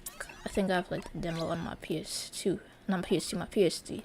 My other PS3 though, not the one that's nearest to me, but the one that's upstairs. Like this is just the PS3 that I use when I'm like down here, but like my childhood PS3 is upstairs. Like the one that I had like my original Little Big Planet game. Like I have my profile data on a USB drive. But like the PS3 that I originally played Little Big Planet on was upstairs and it has like a whole bunch of demos on it. I mean I bet this one does too. But like that one has like a whole bunch of demos. Like it's crazy. But yeah, I played the demo for Sonic.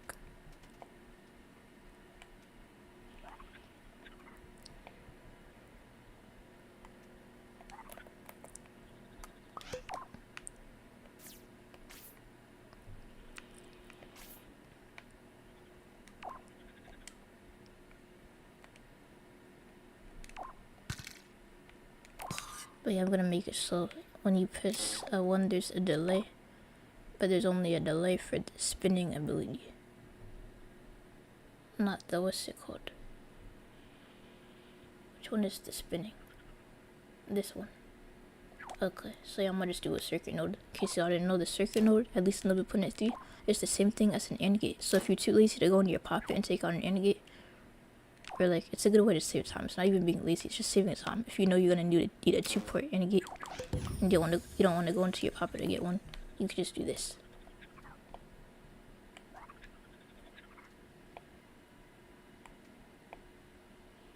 I'm gonna make that delay a little bit longer.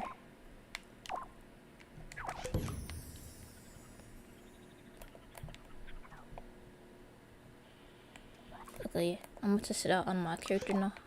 So I'm gonna put it on the broadcast chip.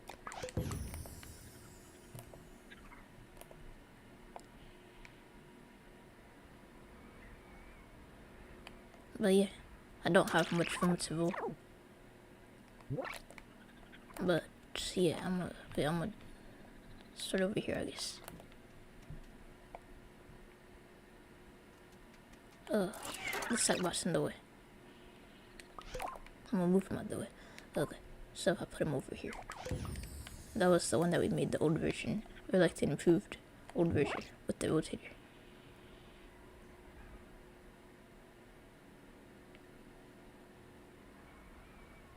But yeah, I like the way this roll animation looks. Like, it actually looks like you're like rolling a ball really fast. It looks cool. Like, it looks better than the old version. Like, the old version looks like this. It looks kinda weird. I used the rotator for this one. But if you want to make Sackboy rotate, like actually make him rotate, and also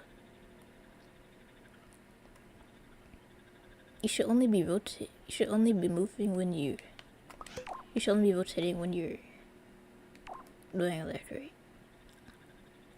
Now that I think about it.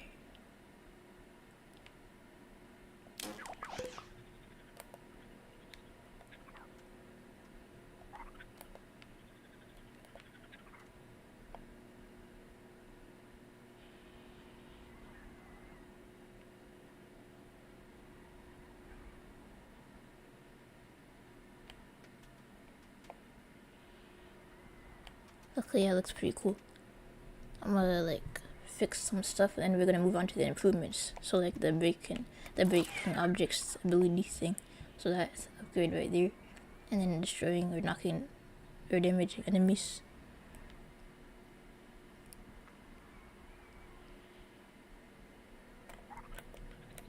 If I just make the spin a little bit faster, would that look terrible or would it look good?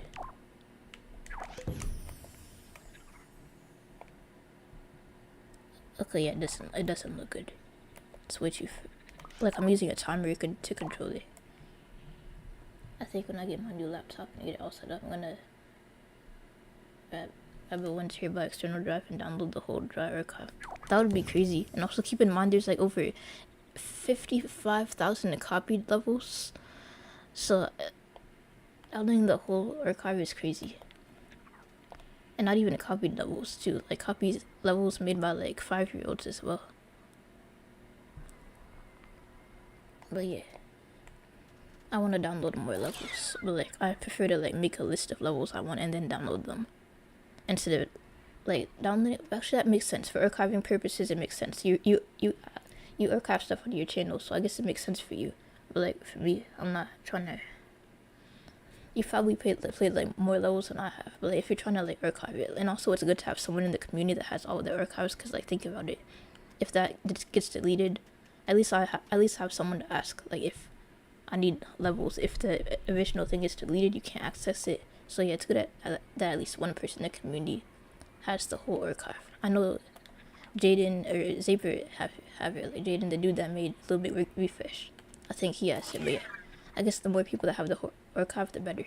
But yeah, at first that just sounded crazy, like the whole archive, copied levels and all. But yeah, that makes sense.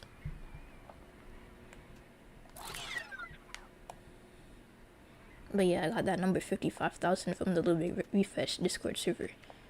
Like apparently they like filtered out like which levels were like repeated, and it was like over 55,000.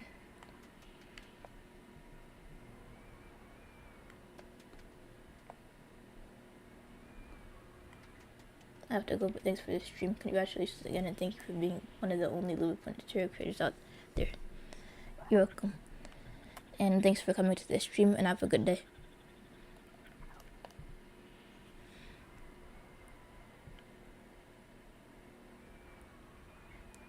Yeah, like it's crazy. I could only name like 2 tutorial creators other than myself.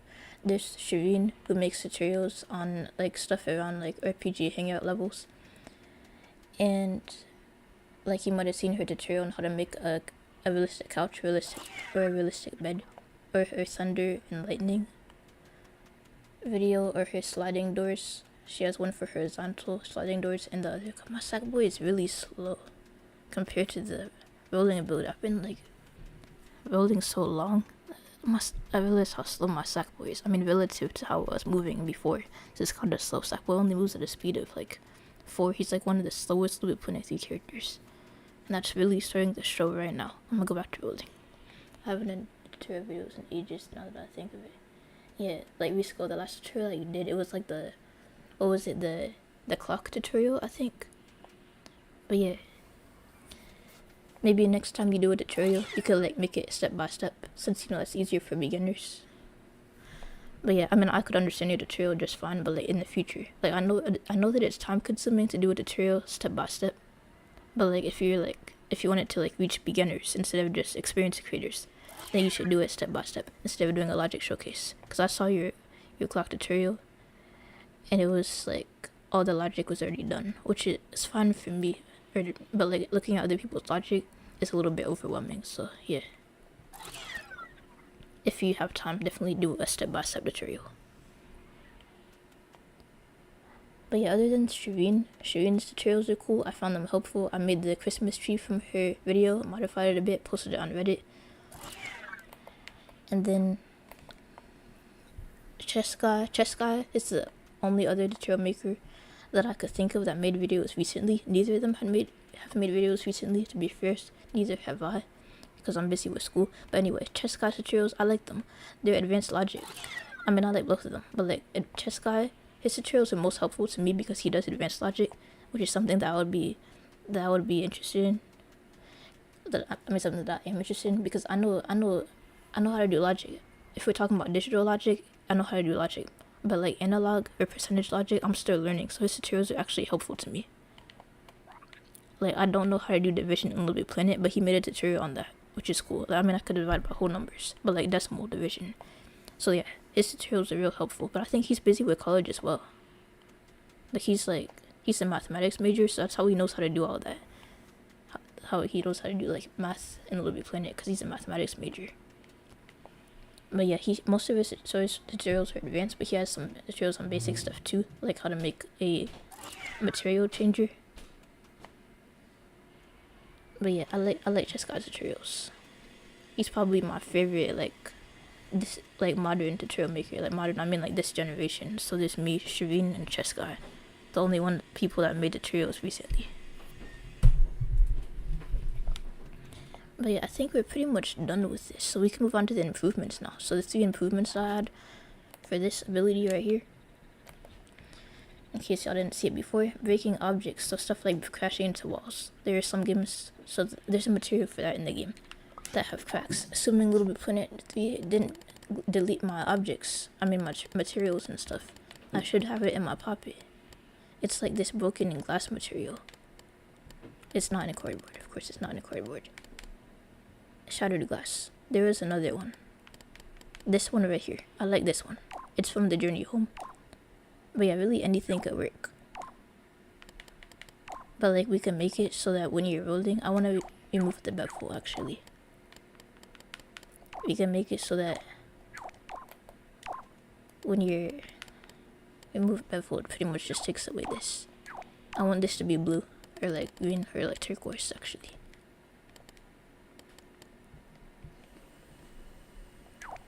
Okay, that looks good. I'll place the logic in a microchip. So it's pretty much when it comes into contact with a player that is rolling, then it will get destroyed. How many DLC shirts do I have?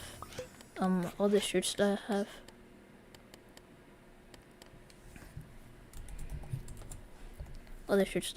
When I was a kid, I organized my stuff really weird. So anything that's animal categories isn't here. I mean, it's not weird. It made sense to me when I was a kid. But I have this shirt. And then it's not really consistent because the way I organize my stuff. Like, this is like the categories I made from when I was a kid. So like when I was 10. But yeah, I gotta get a shower and I'll release y'all day. Hope the rest of the stream is fun for y'all. Alright, bye Visco. Thanks for joining. But yeah, this is all the DLC torsos that I have. It's probably more than that because of the weird way that I organized my puppet when I was a kid. But yeah, the torsos is right here. I have a lot. I didn't buy all the DLCs or anything like that. But like I have a good amount of the DLC shirts. I don't think I'm like missing any that I want. I wish I had the Incredibles pack. The Incredibles pack has some nice shirts. But I don't have those. And I don't have the Slurpee shirt. Like the 7-Eleven shirt. I don't have that either. But other than that, I don't have the beta vest. But I heard that it doesn't sticker well. So I'm not really missing out on much, I guess. We could use a destroyer or a shardinator. Let's use the shardinator since it's like a new little bit pointy thing.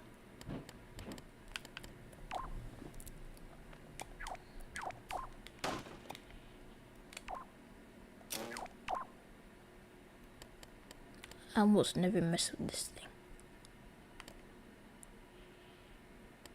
And we're just gonna make it so it decyphalizes. Which means that like the material, the shards, you can't collide with them. In case you never messed with that thing before, that's what it does.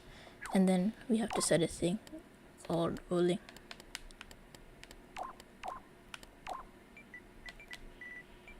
And then what we're gonna do is we're gonna place a tag.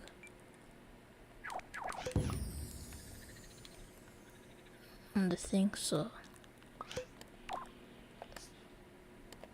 basically for the rolling logic, what we're gonna do, oh yeah, for anyone that just joined, I think one person just joined, this is what we're doing. It's my 3-year anniversary.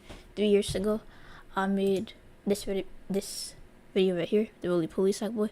So we're recreating that. We already did the old version. I did the new version with the regular rotator, and then I did the new version with the character rotation tweaker. So right now we're just doing the improvements. Right now we're making it so we can break objects. And I'm streaming again next week, by the way. And probably every week from now on.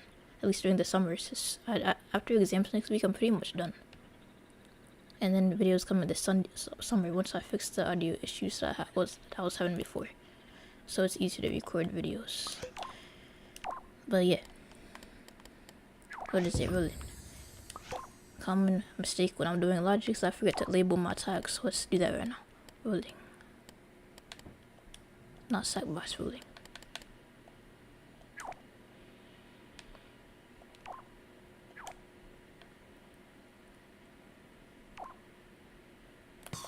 I think this is the L1. Let me just set it to L1.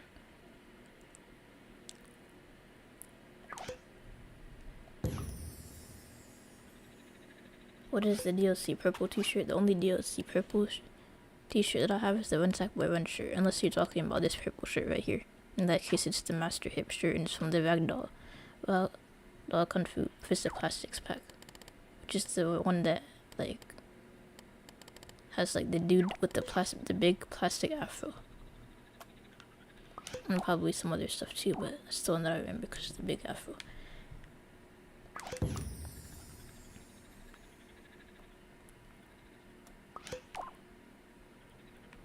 But yeah, this controls the rotation, so this should activate the tag as well. So I'm gonna test this out. There we go. Let me zoom it out so I can see it better. And then if we make like a row of these, it will look cool. Oh wait.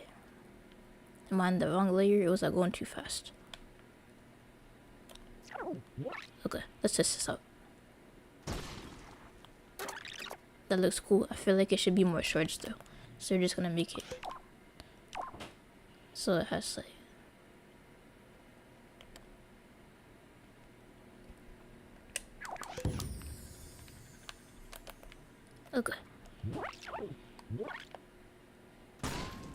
Okay, yeah, that looks cool. Maybe the velocity is a bit much, so I'm gonna lower that a bit.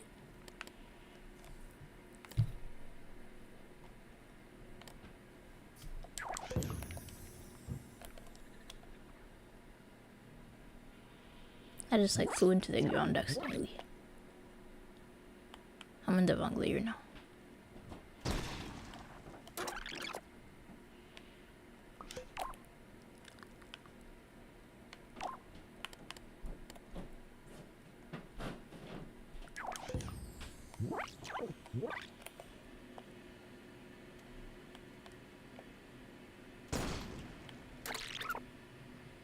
But yeah, I guess that's fine. I could always fiddle with it another time, but like, we're just gonna place like a whole row of these and not place it into the material. I just placed it into the grass. If I had this on grid, it would be easier probably. Except I don't think this is a shape that like.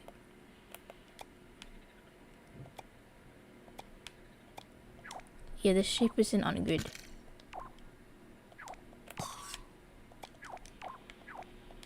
Okay, yeah, it's not. When did I get the LBP3 character t-shirt pack? Probably when LBP3 came out, like whenever I got the game.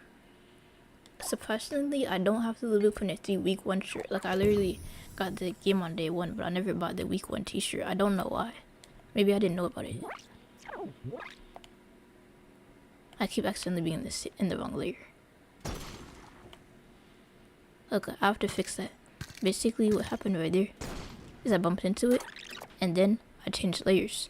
So one way to fix that is by doing the gameplay speaker and setting it to disable automatic layer change. Yes. So now it will disable it when I'm rolling.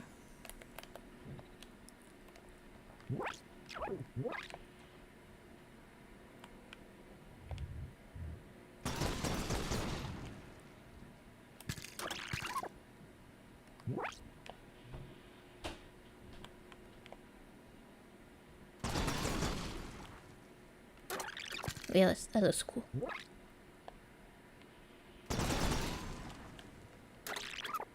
Okay, one more time.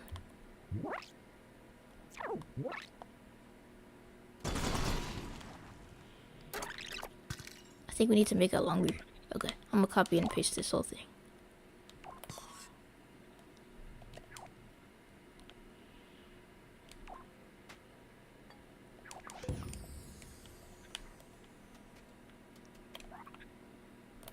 Okay, so.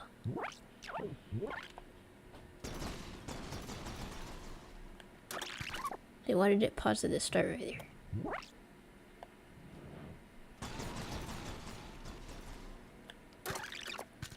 Okay, the only thing I don't like about this is that it slows him down. So what I'm gonna do is I'm gonna add a layer of sticker panel. I'm gonna make this so you can't actually collide with it. So I'm gonna add a layer of sticker panel.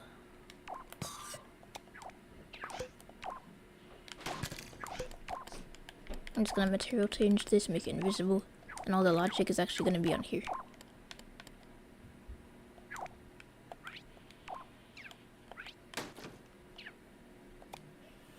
And of course, if we have an impact sensor on sticker panel, we have to set it to include touching, because include touching makes it so it counts materials that have no physics by default, such as sticker panel and hologram.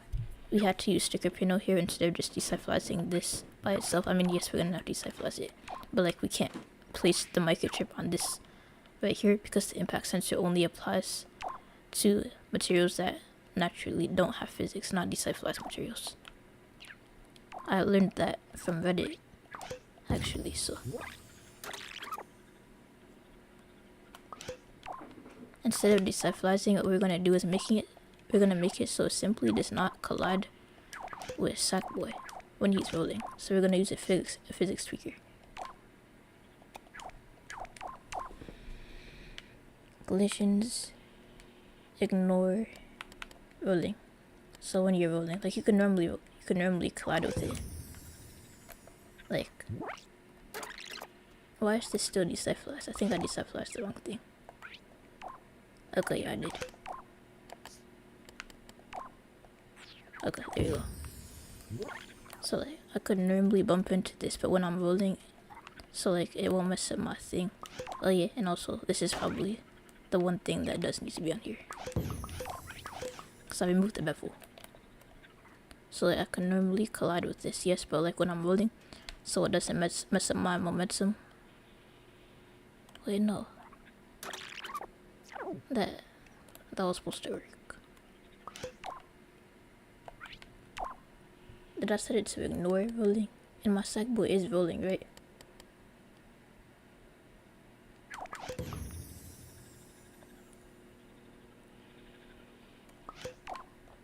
Okay, and rolling is this. So like, why isn't that working?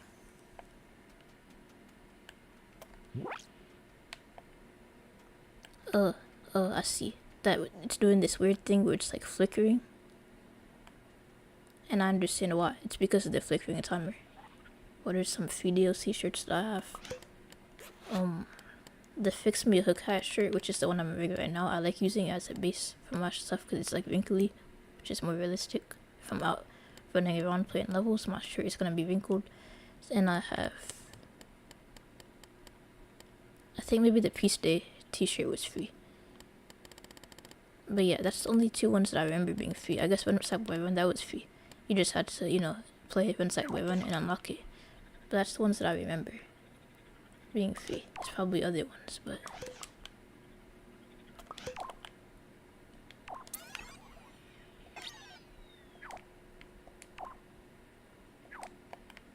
I'm gonna glue this. I'm gonna glue these two.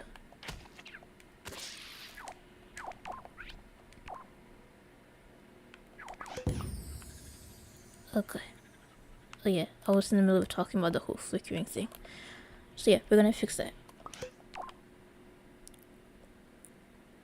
We're just gonna make it so that when there's... This is why I do my stuff on Sackbots, so I could actually see what I'm doing. Okay, yeah, we're just gonna connect the timer to that then. That's like a better cooldown. I mean, that's a better thing to detect if you're rolling. Okay, so now this should work. So as you can see, I could collide with it normally, but like when I'm rolling. And that still doesn't work. Oh, wait, did I place it in the wrong thing? Oh yeah, I did. I placed it on the wrong thing, I think.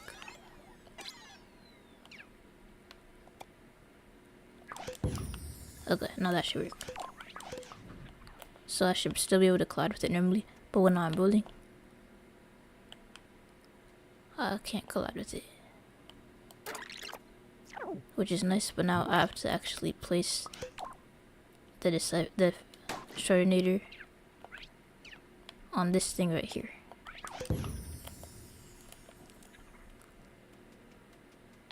Okay, so when I'm rolling, it should destroy it.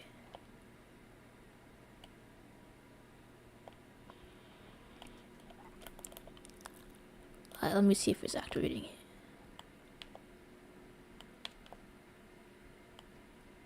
It's really weird.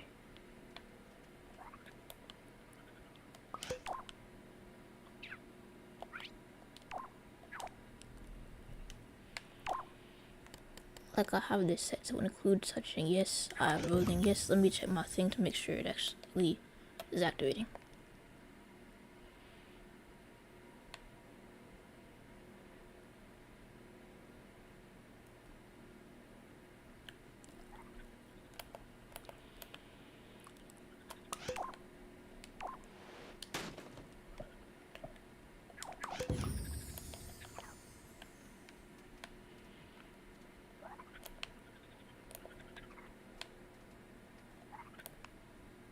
Like I'm standing inside here. Do I have the sci-fi pack before all the DLC? LBP3 DLC was unlisted? Yes, I got the sci-fi pack. I know that has like issues with being able to like get some of the stuff now. So yeah, I'm glad I got it before it was unlisted. But yeah, I have the sci-fi pack. Sci-fi pack has like the most materials out of all of them. Like out of all the packs. I don't think we would have to set it to include rigid connections. Like I don't think that would fix it, and it doesn't. Like this straight up is not activating, and I don't know why. Like we have the impact sensor set to include touching, require tag, rolling, and the tag is actually on as far as I could tell.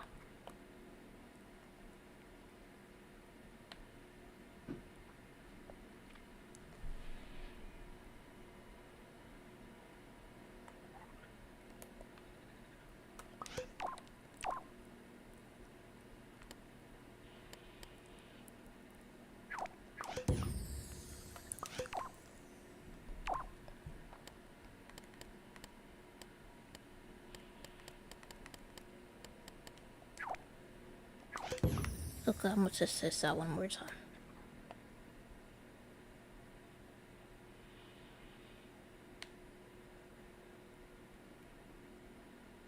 Yeah, like the thing, as you can see straight up, is not activating. Just weird. Like, is it because I'm a sack boy? Like, would it work on, does it like only work on objects or something? I'm gonna test it out. Cause I'm pretty sure I used this on a character before. Oh, I understand what I did. I get it. Okay, so earlier, like 5 minutes ago, I decyphalized this. Like I said earlier, this does not work on decyphalized materials. So if I test it now, it's about to work. Just now. If I go into this and I vote, it's gonna work. Okay, yeah, it works. Because, like, basically, what I did is I had these two materials originally overlapping. So when I was trying to decyphalize this, I accidentally decyphalized this, and then later I decided that I wasn't going to decyphalize anything. I was just going to use a physics tweaker and make it so it ignores the collisions with rolling sack boys. And I did this because bumping into it was ruining my momentum. But yeah, I'm going to glue these together now with the advanced glue tool, because I'm not trying to glue it to the grass.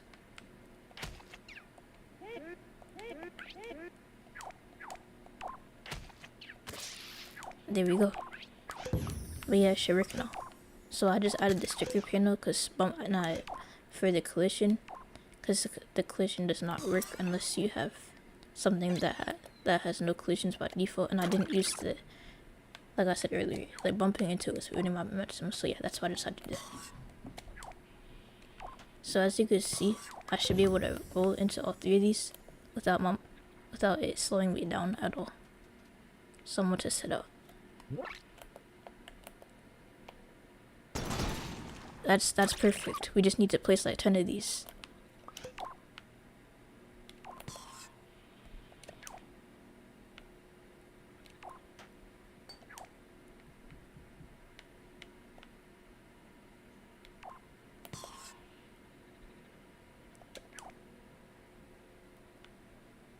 This is probably 11 or 9. My point is I just want to place a lot, and I want to see it like do it all at once.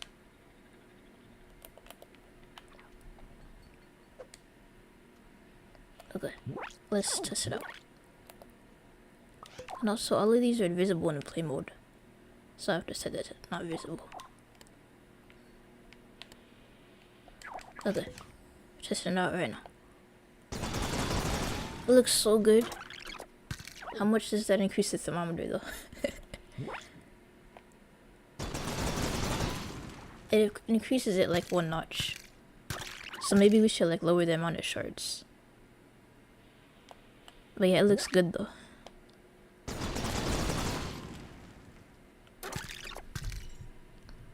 Looks so good. Of course, it makes my thermometer go up, but like, bro, so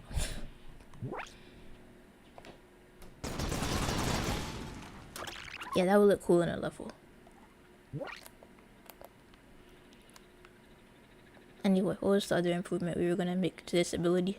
Because that was not in the original video. All these are improvements. So check it. Damaging or destroying enemies. Damaging enemies pretty much means that along with having a weapon that can damage enemies, you add an OR gate to make it so rolling into enemies could also damage them. And then for weak enemies, rolling into them should kill them, since they're like sort of small. But like for a big guy, for like, let's say this is like a big enemy, so like this dude, rolling into him should really only damage him. Just do a randomized custom. And then add the evil us. Okay, yeah, this is gonna be your bad guy. And then rolling it's him. Like he probably, if you have an enemy in your level, you probably already have some damage logic that looks something like this with a counter. Did you get the cross controller pack? I think so. I have it on at least, I think I have it, but I'm not sure. But I probably do. You could use a kill tweaker on Sackbots, by the way, not just the player. I showcased that I did not mean to kill him. I didn't know that would instantly activate. But yeah, you could use a kill tweaker on Sackbots. So if you just like set it, I normally like using custom kill animations. So like the gas death animation. But like if you wanted to, you could use the kill tweaker on this dude. So I'm just putting it out there. I already mentioned it in my sounds and effects video, but in case you didn't know that. So if you have damage logic in your level, it probably looks something like this. Where you have like a tag, and you probably have it set to something like attack. So let's pretend this is set to attack. It's not, but let's just pretend. I'm not creating a tag label for something I don't even have. But if you already have your attack mechanic, what you can do is you can make it so when you attack the enemy, or when you roll into the enemy, then it damages him. So, rolling.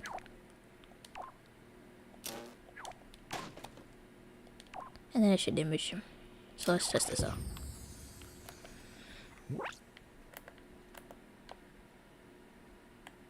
Oh wait, am I colliding with that dude? Am I on the same layer as him?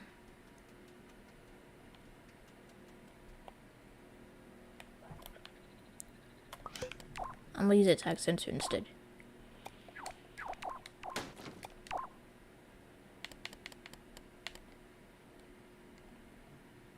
But yeah, if I use a tag sensor instead of rolling, it should have like the same thing.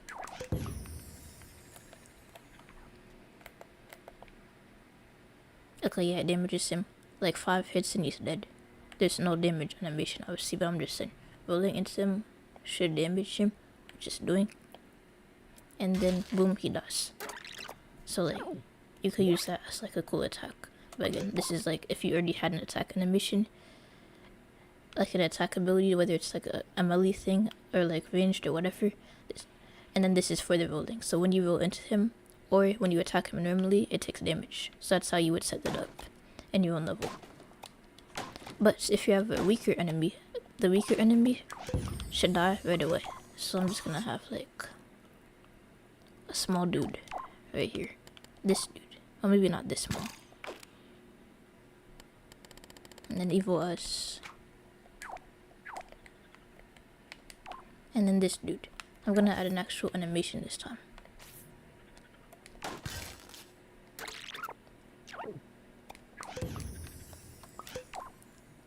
So for a falling over animation, use the character animation tweaker to do this. So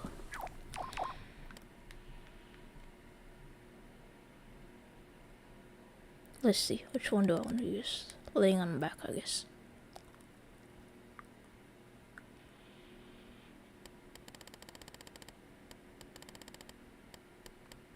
I'm gonna do it laying on the back.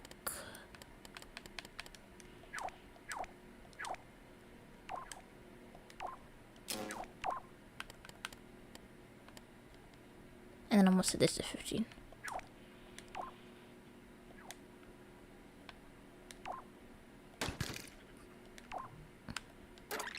I wasn't trying to delete that. I just wanted to move it the way.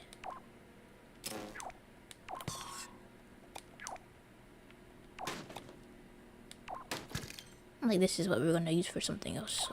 This is the death animation. So it kills you when it gets hit 5 times by like your weapon. So this is like the thing for your weapon, or when you roll into it, because it's like a weaker enemy. Then it should kill the dude. So let's test it out.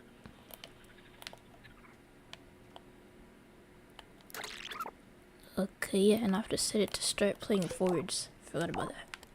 Start playing forwards, loop, no. This didn't work in my sounds and effects video, but let's see if it works now. Okay, yeah. But then it gets back up again.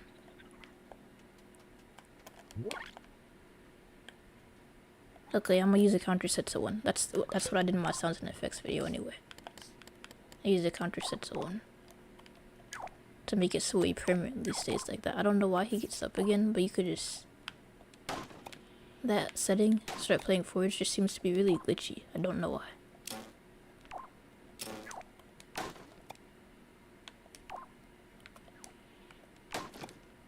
I'm just doing this so I have more room. I can see the logic clearly. But if we roll into him...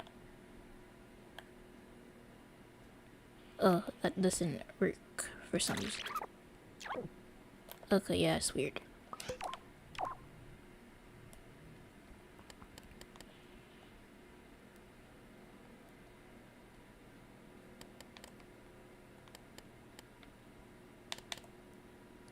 Maybe if we turn it to reset to active, I won't do that.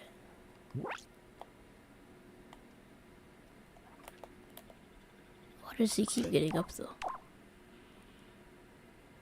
Like, I guess it doesn't matter if he's dead, but like if you have like a level where you want your enemy to lay down for a bit, that could be annoying. Okay, one way we could fix this is by using a timer instead. But I guess positional would work. Is positional working? If not, if it is, we could just use that. Okay. So what I'm gonna do is I'm gonna use a timer instead, because that's annoying. I always have issues with that tweak setting. I mean, not always, but like 9 times out of 10. The start playing forwards tweak setting is just annoying. So we're just gonna use a start playing forwards timer, set it to 0.3, connect this to positional, and it pretty much functions the same way as start playing forwards, except without any bugs.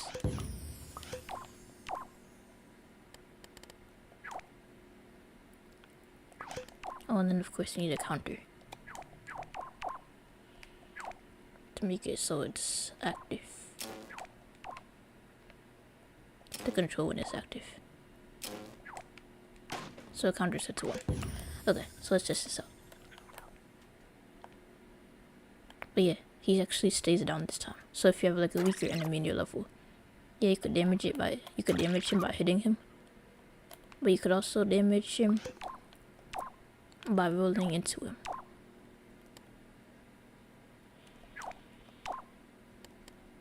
This should be start playing forwards.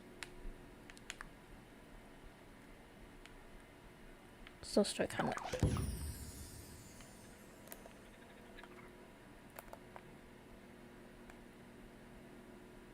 But yeah, and then after like you could either have him like stay down, but you probably want to destroy him, so it doesn't go crazy on your thermometer. But yeah, you could just have like a delay. So like a few minutes after laying down, he like fades. It's out of existence. Like a few seconds, I mean, like maybe a second after he just fades out of existence. So that means you would need an opacity trigger.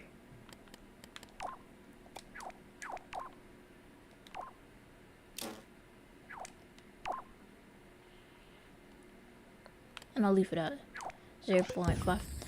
Alright, so anyone that just joined, here's what we're doing today. Here's the gameplay, this thing right here, so check it. The anniversary stream, we already made 3 versions of the roll ability, the old version, the new version with the regular rotator, and the new version with the character rotation tweaker. So right now, we're making the abilities so that it damages and destroys enemies. We already made the breaking objects, so let me show you that. So pretty much when you roll into this, like it's so cool. So like you could just walk into it normally, but if you roll into it, boom, it makes my thermometer go up on 1 notch. But like, yeah, it's pretty cool.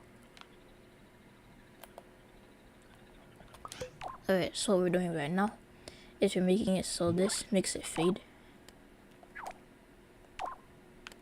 We're making it so after the enemy gets knocked down, it fades. So it's like a 1 second delay between me bumping into him and that happening. So look at it. We could also just do a destroyer. I did that in my sounds and effects video too. A destroyer would make more sense here. And then we just have that set to the fade setting.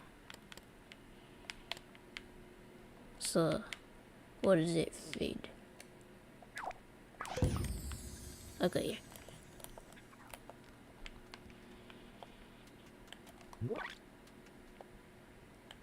So he lays down and then he... Wait, why does he stand up before fading though? So in that case, the opacity tweaker would actually make more sense. Like, I don't know why he stands up while fading, but in that case, we need him to fade and then get destroyed. So, at this point, I should just use a sequencer. But like, I don't know, I like using timers better. I'm just used to it. And also, I should probably move my logic more over this way. Like, I just keep making that longer, but...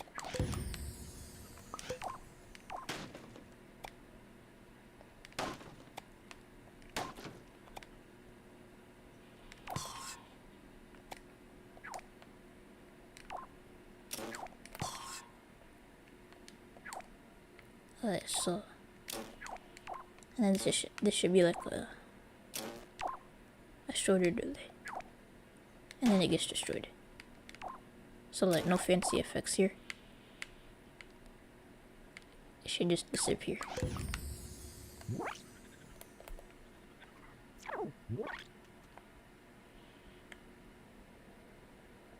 Wait, did it even fade though?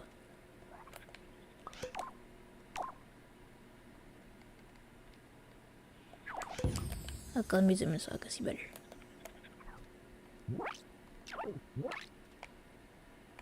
Okay. It doesn't fade gradually. I don't know why, but...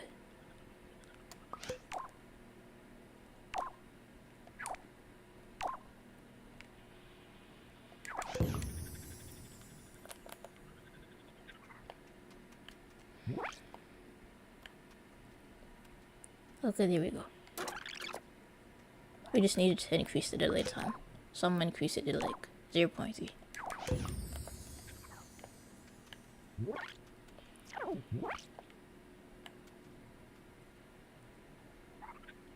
But yeah, that's fine. So if we had like a whole row of enemies, then we can knock them down one by one.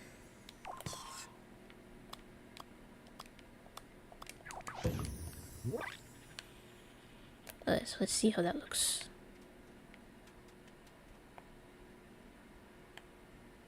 Wait, why didn't that one go down?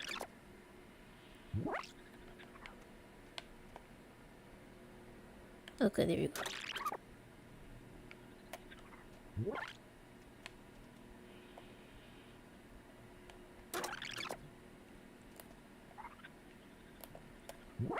But yeah, that's cool.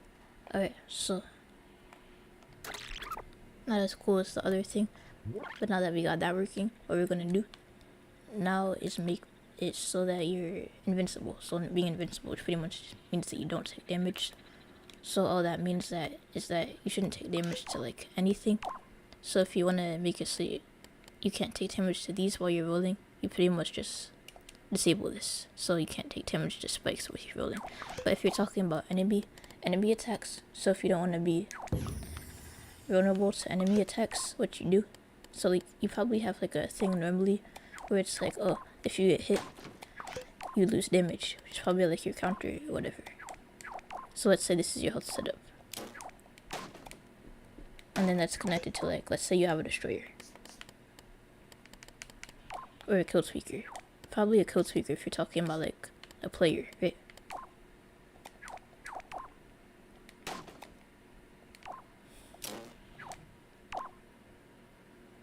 So let's say you have 10 health, and then when you get hit, pretend this is like set to something like damage. I don't have any enemies that could damage me. I have enemies over here, but they're just like for me to destroy. They can't harm me. But let's say that normally you have an enemy that could damage you. If in roll mode you're invincible to enemies, pretty much the way you do that is you add an negate. So you make it so that when you get hit and when you're not rolling, so then you add a knock it. So when you get hit,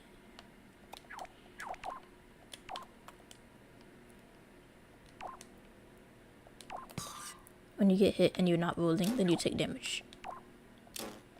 So I'm gonna actually make an enemy that could damage me just to show you what I mean. I'm just gonna reorganize this a little bit. Okay, yeah, that's good enough. Alright, so let's say you have like an enemy, so let's say a zombie.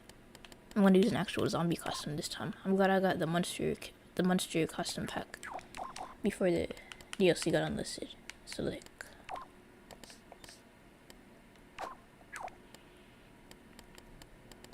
this one right here. But yeah, the zombie costume, I had it on PS3, but I did not download it on PS4 until right before the DLC got unlisted.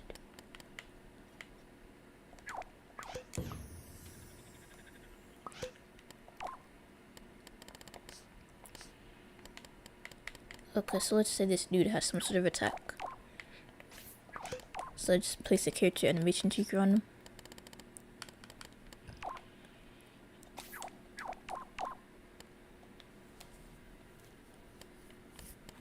Let's do his pound attack. So what is that? Grabinator. And then what is it called? Grabinator collect. But yeah, that looks like an attack animation. It only a little bit when DLC got unlisted. It was pretty much any DLC that was licensed. So all the Sony stuff should still be there. If it's like a property that Sony owns, it's still there. But stuff like the Don't Starve pack, Sony doesn't own the game Don't Starve. It doesn't own Steven Universe. It doesn't own Adventure Time. Anything that's like licensed and not owned by Sony got unlisted. So the DC Comics pack is gone.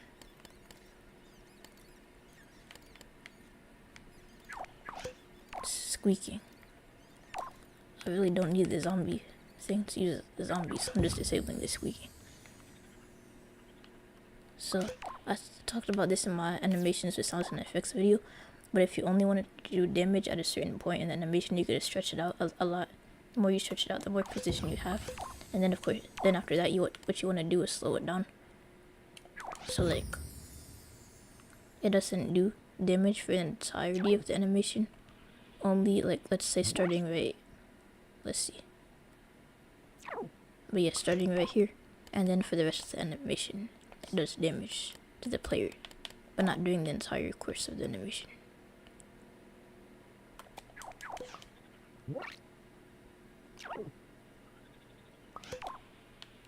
But yeah, that part right there, I guess, it does damage. So then you're just gonna, did Sony own the Back to the Future level kit? I don't think that's owned by Sony, no. Like, I think like Sony Games.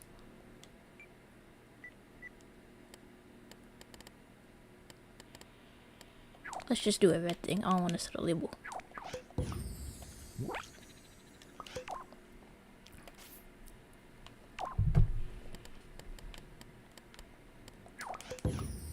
Okay, so let's say normally this dude would damage me. So let me just actually connect this directly to the code tweaker.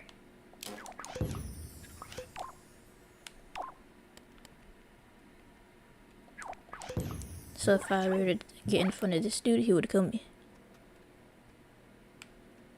Wait. I forgot to change the color, didn't I?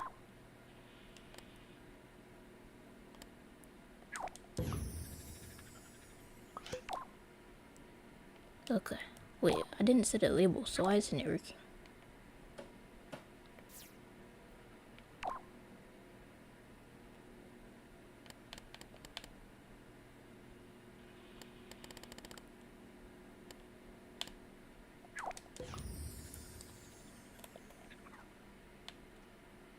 Okay, yeah, he shouldn't be killing me because I have like the thing, I have like the tag sensor set up, but I'll set it to a higher thing and see if that works. Like, I shouldn't need to set it at a higher thing. Did I buy the history pack on PS4? I tried, but I couldn't. It wasn't even available on PS4. Like, it either wasn't available or like it wouldn't let me buy it. But like, I tried to. I got the Metal Gear Solid pack though. I got the monster kit. I got all the DLC that I could buy. But no, not the history pack. The history pack wasn't even that good anyway. Like, it didn't have any good... I mean, it had a few good decorations, but like most of them. And the level itself was kinda eh. It was just kinda not that interesting. I mean, it's just like one of those levels you collect stickers, but I like the monster kit better. Like, the monster kit has good items, and the level is cool.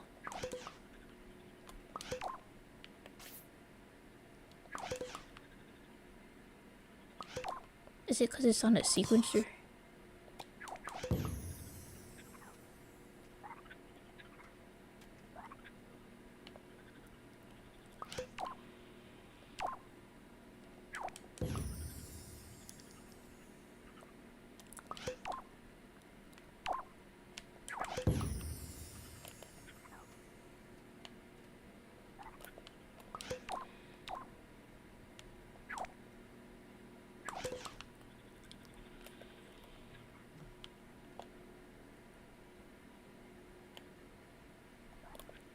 Okay, hold up. I'm gonna put all this on a sack box. I don't see what the heck is happening.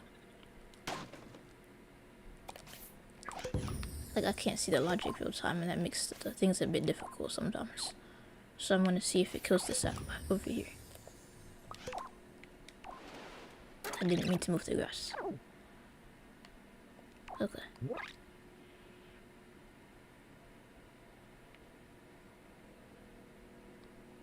Oh, I think I understand what's happening, sort of. Like, it's not even detecting it. That's weird.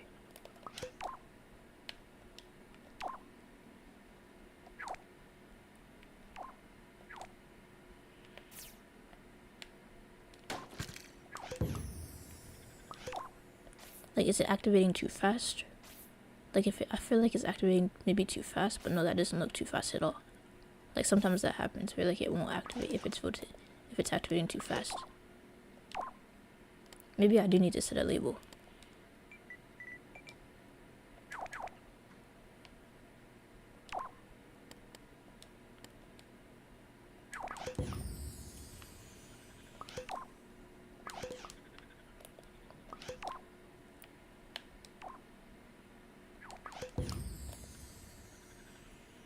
Oh, I get it now, I get it. I don't know why I'm doing everything in this microchip. But yeah, I get it. This microchip is only for when you're rolling. It's only active when you're rolling.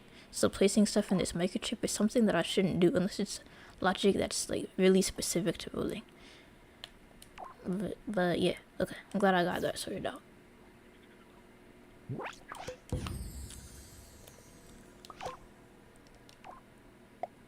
Boom. I killed him. But yeah, now I could put all the logic onto myself and it should work. But yeah, I didn't realize that before. But I was doing everything in that microchip just because. But I really shouldn't have been doing that. Is everything up here? I placed it upside down.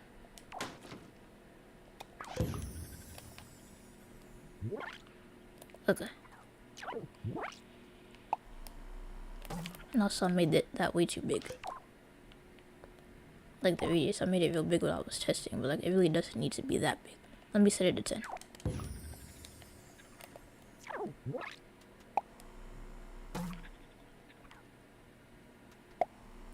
Okay, yeah, it works.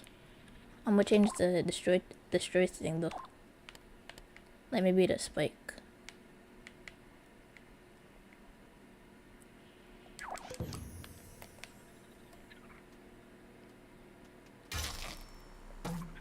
Okay, yeah. But like basically, when I'm in rolling mode, he can't get me. Cause I'm in the ball, he can't get me. But like if I weren't, he can. So yeah, that's pretty much how you do it. But the and gets in the, so when it sends it, when you receive damage and when you're not rolling, you should die. But when you are rolling, of course, you don't take damage. Or like when you're in a ball in general, I guess. So like he can't get me. Unless of course I switch out of the ball. Okay, what was the other one? The charge up before dashing. I think it was like that. I actually made it like that accidentally. The charge up before dashing pretty much means that it rotates. And then you're able to move. It rotates for a bit.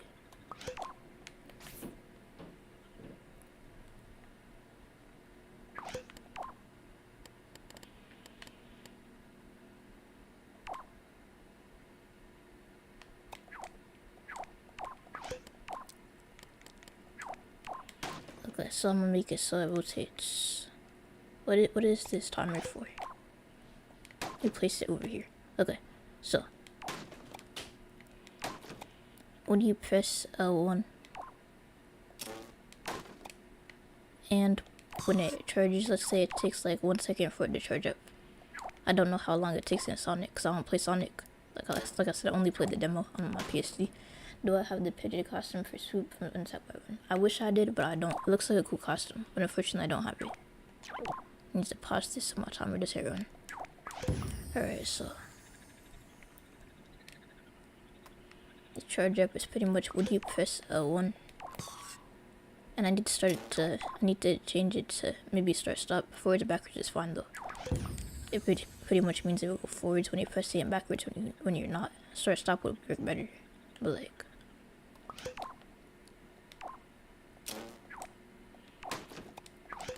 Need to make a counter for this actually.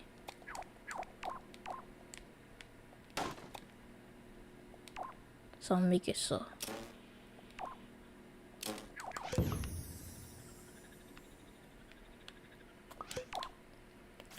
And so then when you're not moving anymore, then it should like. How do I keep recorded animations in LBP Planet animations? Wait, what do you mean by that? Are you talking about, like, can you be more specific? Like the character animation tweaker? Like, and what do you mean by like keep recorded animations? What do you mean like save them to your Puppet or making them loop or what?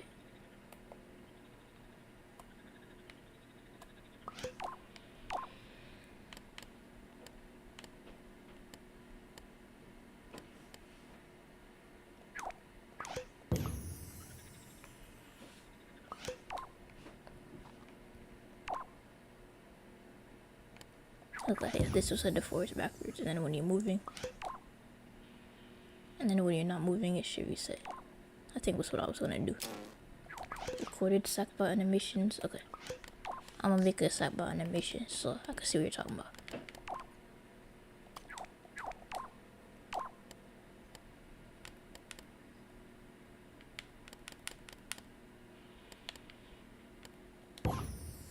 Okay, so if I were to record this animation, and then if I were to stop recording, like the animation plays, and then as of right now, it would go back to that same spot every time. If what you mean is if you don't want it to go back to that same spot, instead of like, let's say like saving it to loop absolute, you set it to loop relative. So that way it can move around. You can move the sackbot around and it won't like go back to that spot. If that's what you mean. If not, you could just be more specific and I'll answer the question.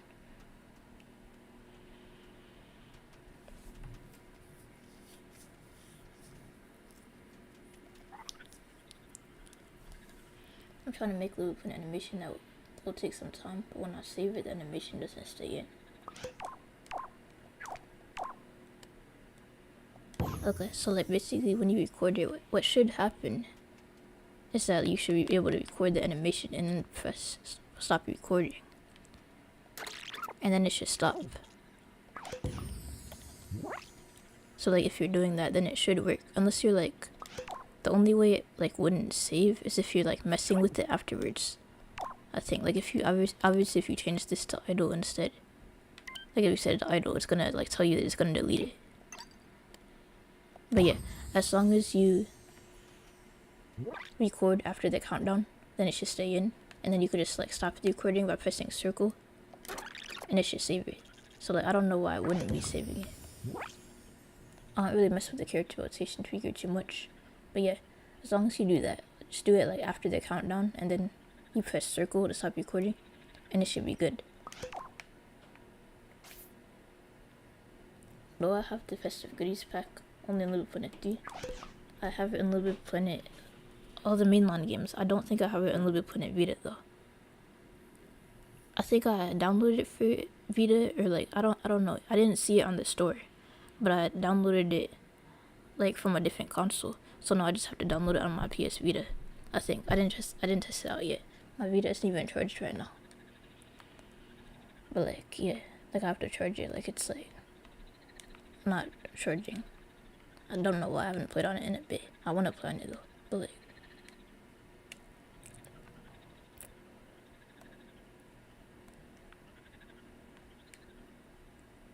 Look, what was it? When you're not moving. Wait.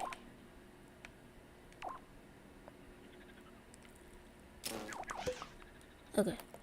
Let's see if that will do the charge up.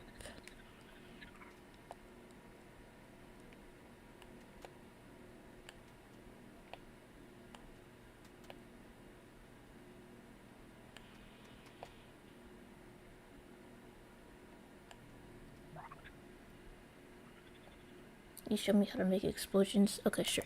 So check it. Explosions, all it is is it says you can use sticker, panel, or hologram. It doesn't matter as long as it's invisible. So you just set it to invisible by lowering the opacity. And then you have an emitter. Somewhere on the circuit board, you have an emitter, or your sequencer, whatever you're using, you have an emitter that emits this. So you could just like capture it to your pocket or capture it like this, and then put the rotation wherever you want it to be. And then you just have it destroy instantly. You can set the frequency to whatever you want, but like you just have it emit one at a time, destroy instantly, and then just set it to explode. But yeah, that's sort of loud, but like that's basically it. You just like set, again, you could change the location by pretty much just placing whatever. So if the explosion is on this guy's head, boom.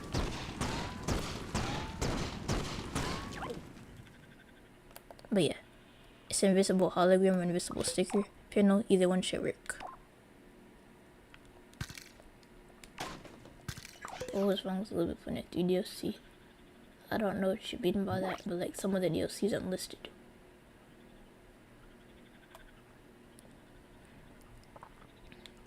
Okay, let's see. We're trying to make the wind up, the charge thing, like in Sonic. Like I know what it looks like. Despite never playing Sonic, I could like imagine what it looks like.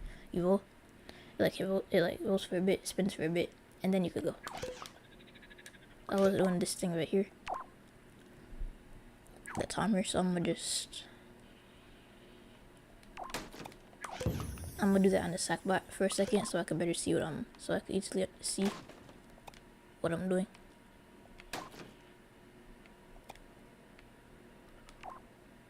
Okay, so check it. If I press L1,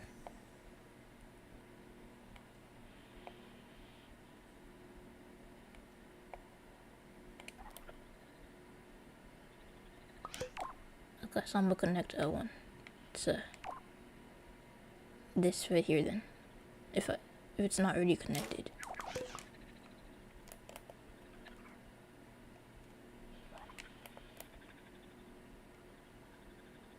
Oh wait, that was the Sackbot from before. I don't know why I placed it there.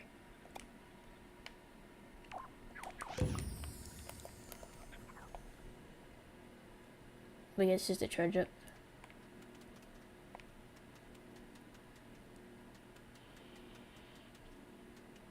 But why is it moving so slow right now?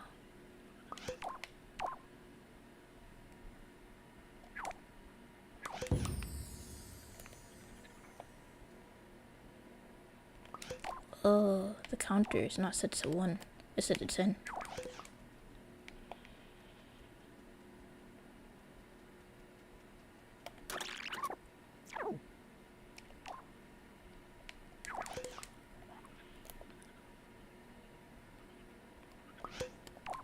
Okay, so I'm gonna just make it so it straight up cannot receive your going forwards input then.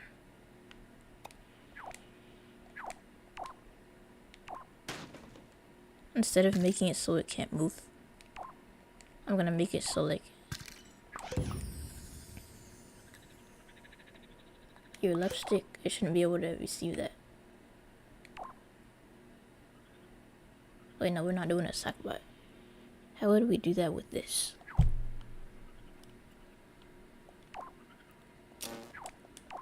We would need another one, I guess. So check it, if we set this to 0%, it makes it so we can't move at all. So we're just gonna have it so when you press L1, so I guess we don't, do we still need this? We probably do.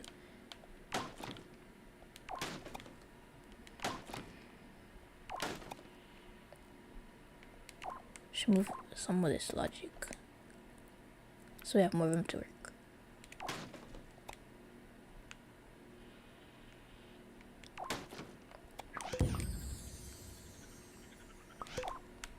Alright, there we go. So we're gonna make it so when you press L1 and this has not been charged yet, then it won't let you move. So like,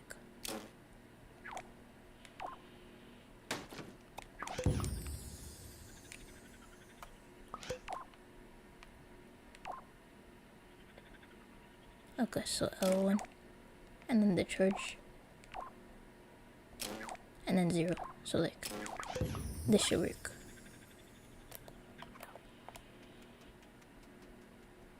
Okay, yeah, it works, which is cool. I'm gonna put this on my character so I can test it out better.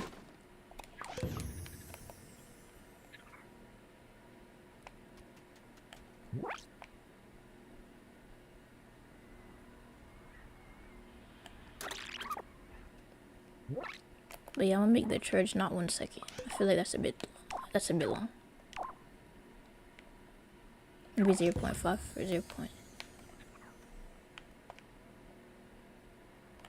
I feel like that's too short, or I don't know.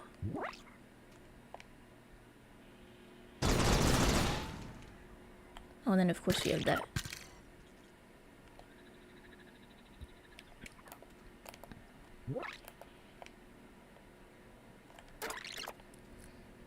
Yeah, I feel like the charge up needs to be longer, but like not as long as it was before. So I'm gonna set it to 0.7. And hopefully that should be good.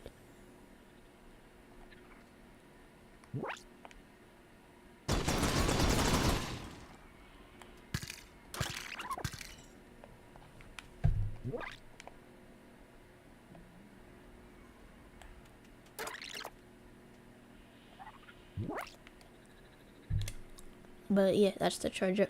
Oh, and then of course if you want to make one of these a collectible upgrade, like let's say the whole invincible to enemy thing isn't a thing that you unlock until like later in the game. So you would just have a counter set to 1.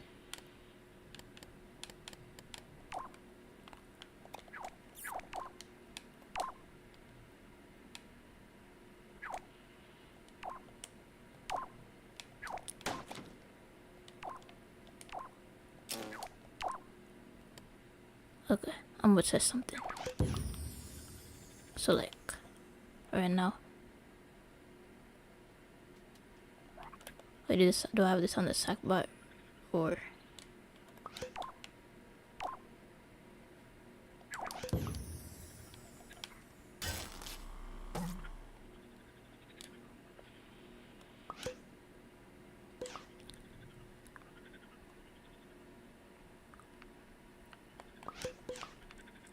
wait, hold up. Do I need to have another AND gate, or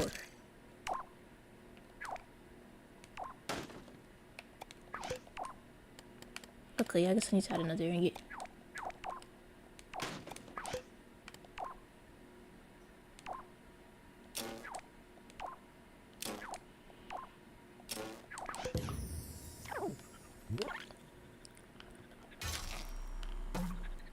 But as you can see, this dude will kill me if I get near him. And if I roll into a ball, he shouldn't kill me. Assuming we have that particular upgrade. But if we don't, we have the upgrade. But let's say if we don't have the upgrade.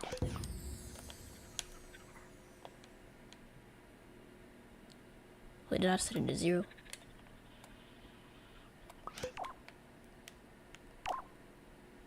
Yeah, I set it to 0. I'm gonna put it on the SackBot so I can see it better.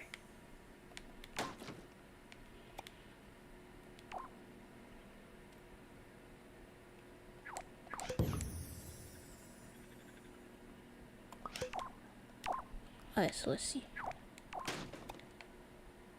I was saying, so when you're in a ball,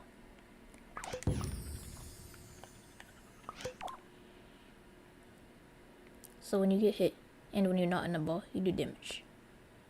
But I think I need to rethink my logic a bit.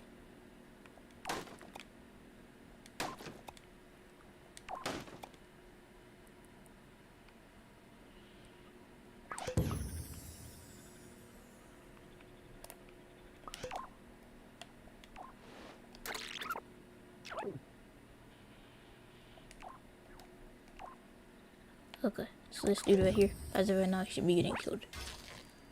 Which he does. But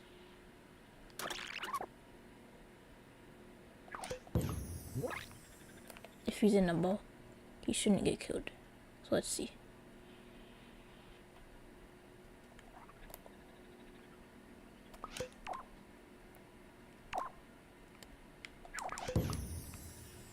And then if that's the counter for turning the upgrade on and off.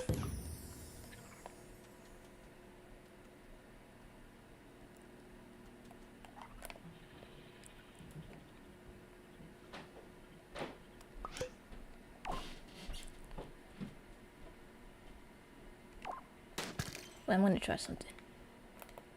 Did I accidentally close that? Or did it kill him? Okay, yeah, it killed him.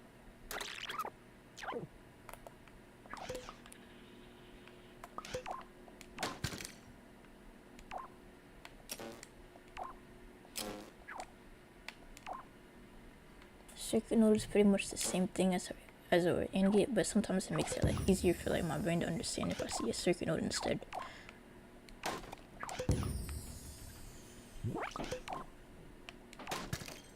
Okay, I think the circuit node needs to be over here then.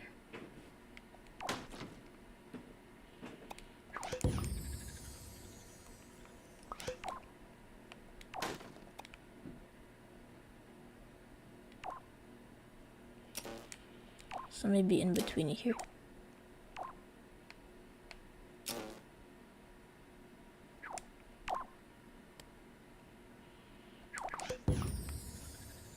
I feel like that wouldn't work, but let me test it.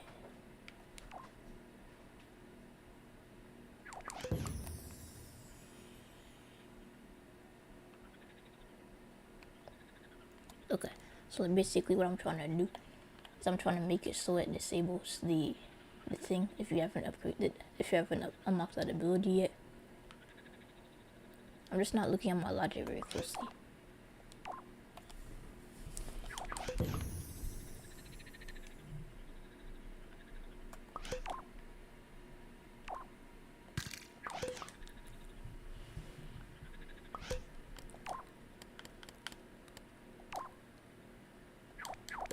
Like, I know I need a counter, but like, I forgot what I was doing after that.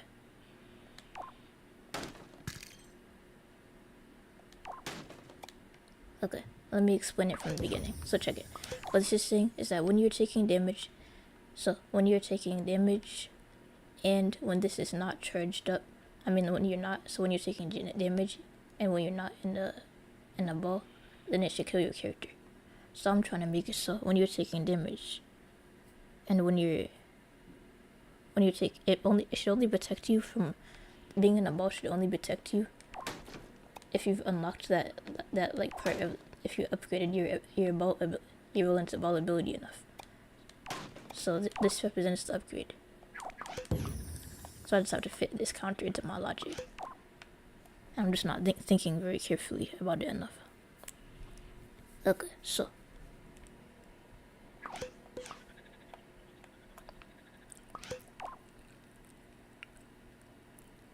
and not take damage, and when I'm in a ball.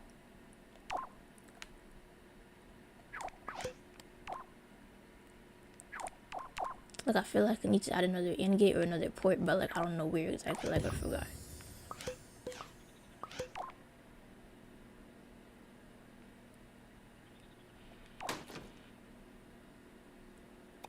Or I could just copy and paste this, I guess. Like, not copy and paste it, but like.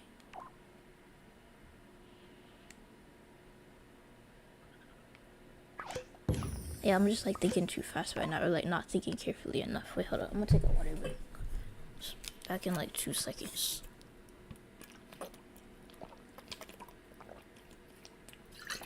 Okay, I'm back.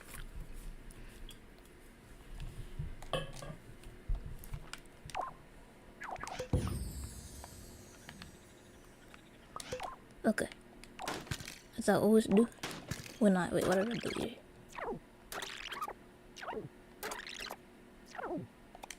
Okay, let me just disconnect this. What I do when I get stuck normally is I delete my logic, but I don't want to do that right now. So check it. When you take damage, this is what it's like by default. I'm gonna just go by step. So when you take damage, it should kill you. It does.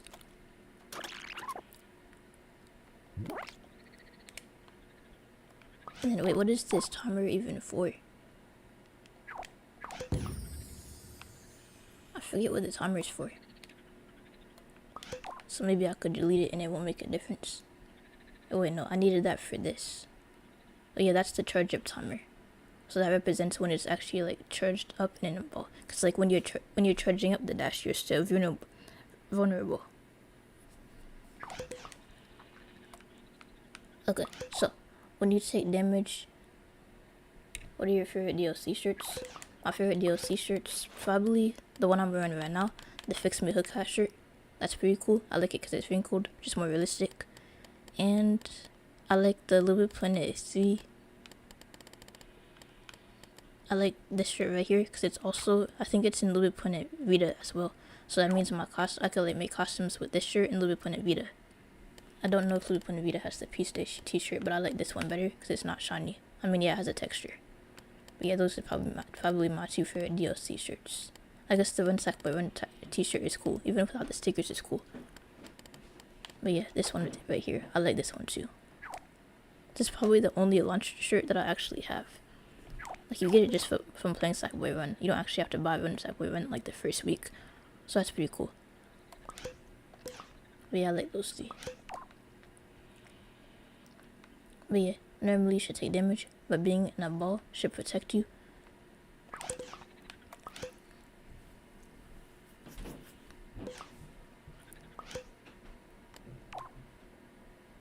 Okay, let me stop and rethink this one more time. So check it. Taking damage normally should kill you. Being in a ball, which is represented by this output of the timer right here, should protect you so that when you receive damage and when you're not in a ball, it should protect you.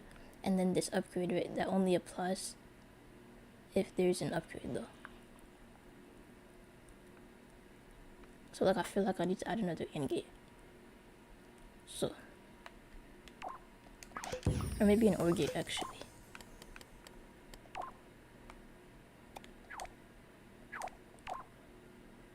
Yeah, I think an OR gate would make more sense here.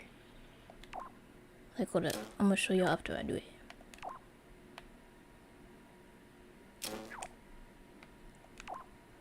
So now we just have to copy and paste some stuff. So when you take damage and you're not in a ball,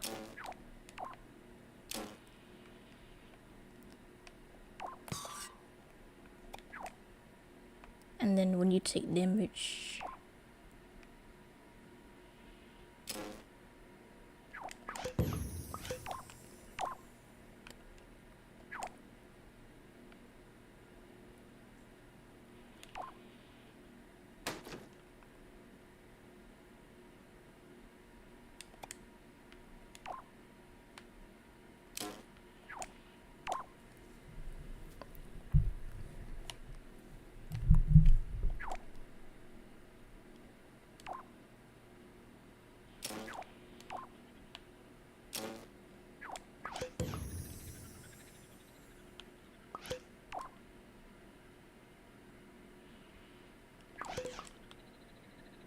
okay, I'm gonna try that out. So if bro is in a ball right now, it should kill him, which it does. But then if I turn this off, so if this represents having the upgrade. Okay, yeah, that works. So yeah, you can't get killed if he's in a ball. Like, of course you could use a selector instead. I just like using a counter. But like, the counter being on represents not having the upgrade. So like, if you run into him normally, or if you run into him when you don't have the upgrade, then you get killed.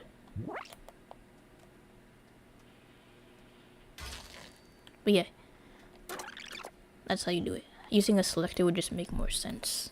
Like, having a counter on when you don't have an upgrade doesn't make any sense, but yeah, having the counter on.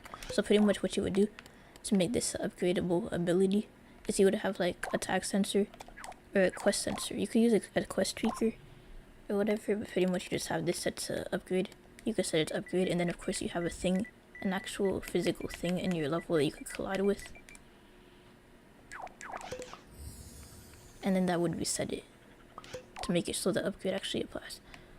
Do I have to create you have to create levels. Your Moon and Little Planet 2 and play community levels. The whole creating and playing levels thing, you unlock it after you complete the first road of story mode. After that, you can pretty much play levels or create levels. But right now, of course, the servers are shut down forever, so you can't play levels unless you download them to your PS3. So you have to have a USB drive and I guess a computer. You could borrow it from a family member or a friend, or go to the library and use their computer. But yeah, you just need a USB drive, really. You could download levels onto there, but you can't use your Moon unless you complete the first world of story mode. Apparently, LBP3 2 doesn't have that limitation. I don't know, because I haven't played LBP3 2 in a lot, but I've heard people say LBP3 2 doesn't have that limitation. But yeah, after the first world of story mode, not including the mini games, just like the main levels, then you could unlock the Moon and then previously story mode. But yeah, the upgrade thing, let's say the upgrade is like this yellow thing. So let's like make a yellow circle, wait, not a yellow star. So let's say colliding with that makes it so that the ability upgrades to protect you from enemy attacks. Because like when you first start the game, the rolling ball is just like a cool thing, but like once you collect this upgrade, it makes it so now it protects you from enemy attacks.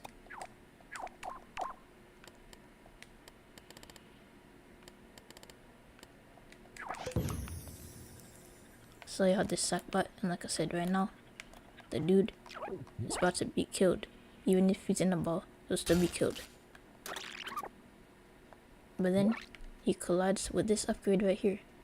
Boom. Should add a sound effect or something. And now when he's in the ball, he's actually protected, because he just upgraded his ball ability to protect him, to make him invincible from enemy attacks.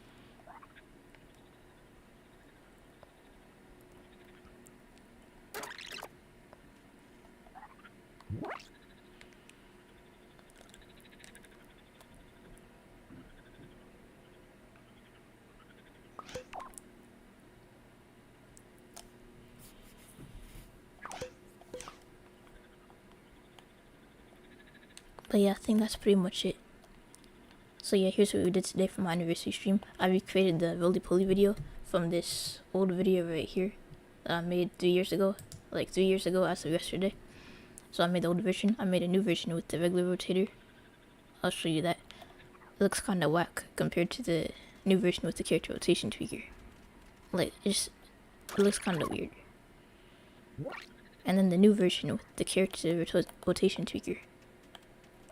To put it on it's on the Sackbot right now. The new version looks like this. You have to like charge it up and then you can go.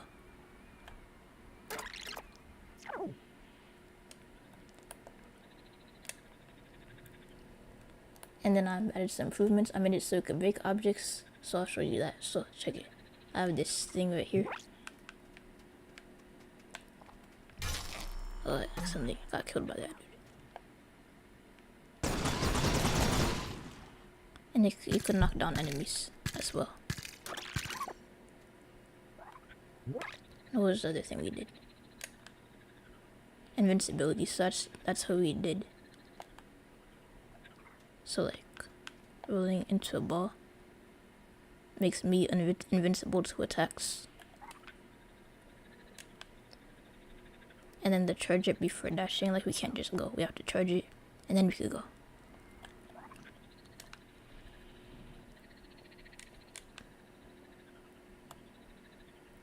And then we made that a collectible upgrade, so like, by default, being in a ball still kills you. But if you collect this upgrade, then being in a ball actually protects you. So you just upgraded your ability. But yeah, that's pretty much all we did today.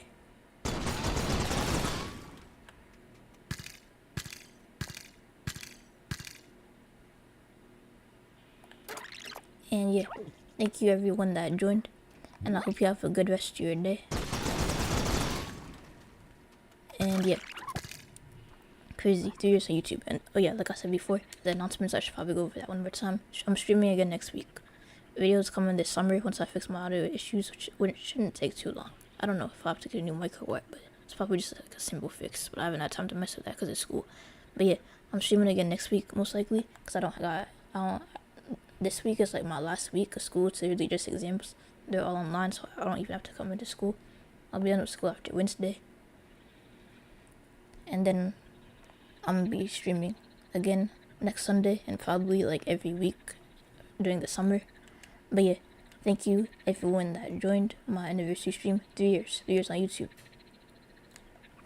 But yeah, thank you everyone that joined, and I hope you have a good rest of your day. Bye.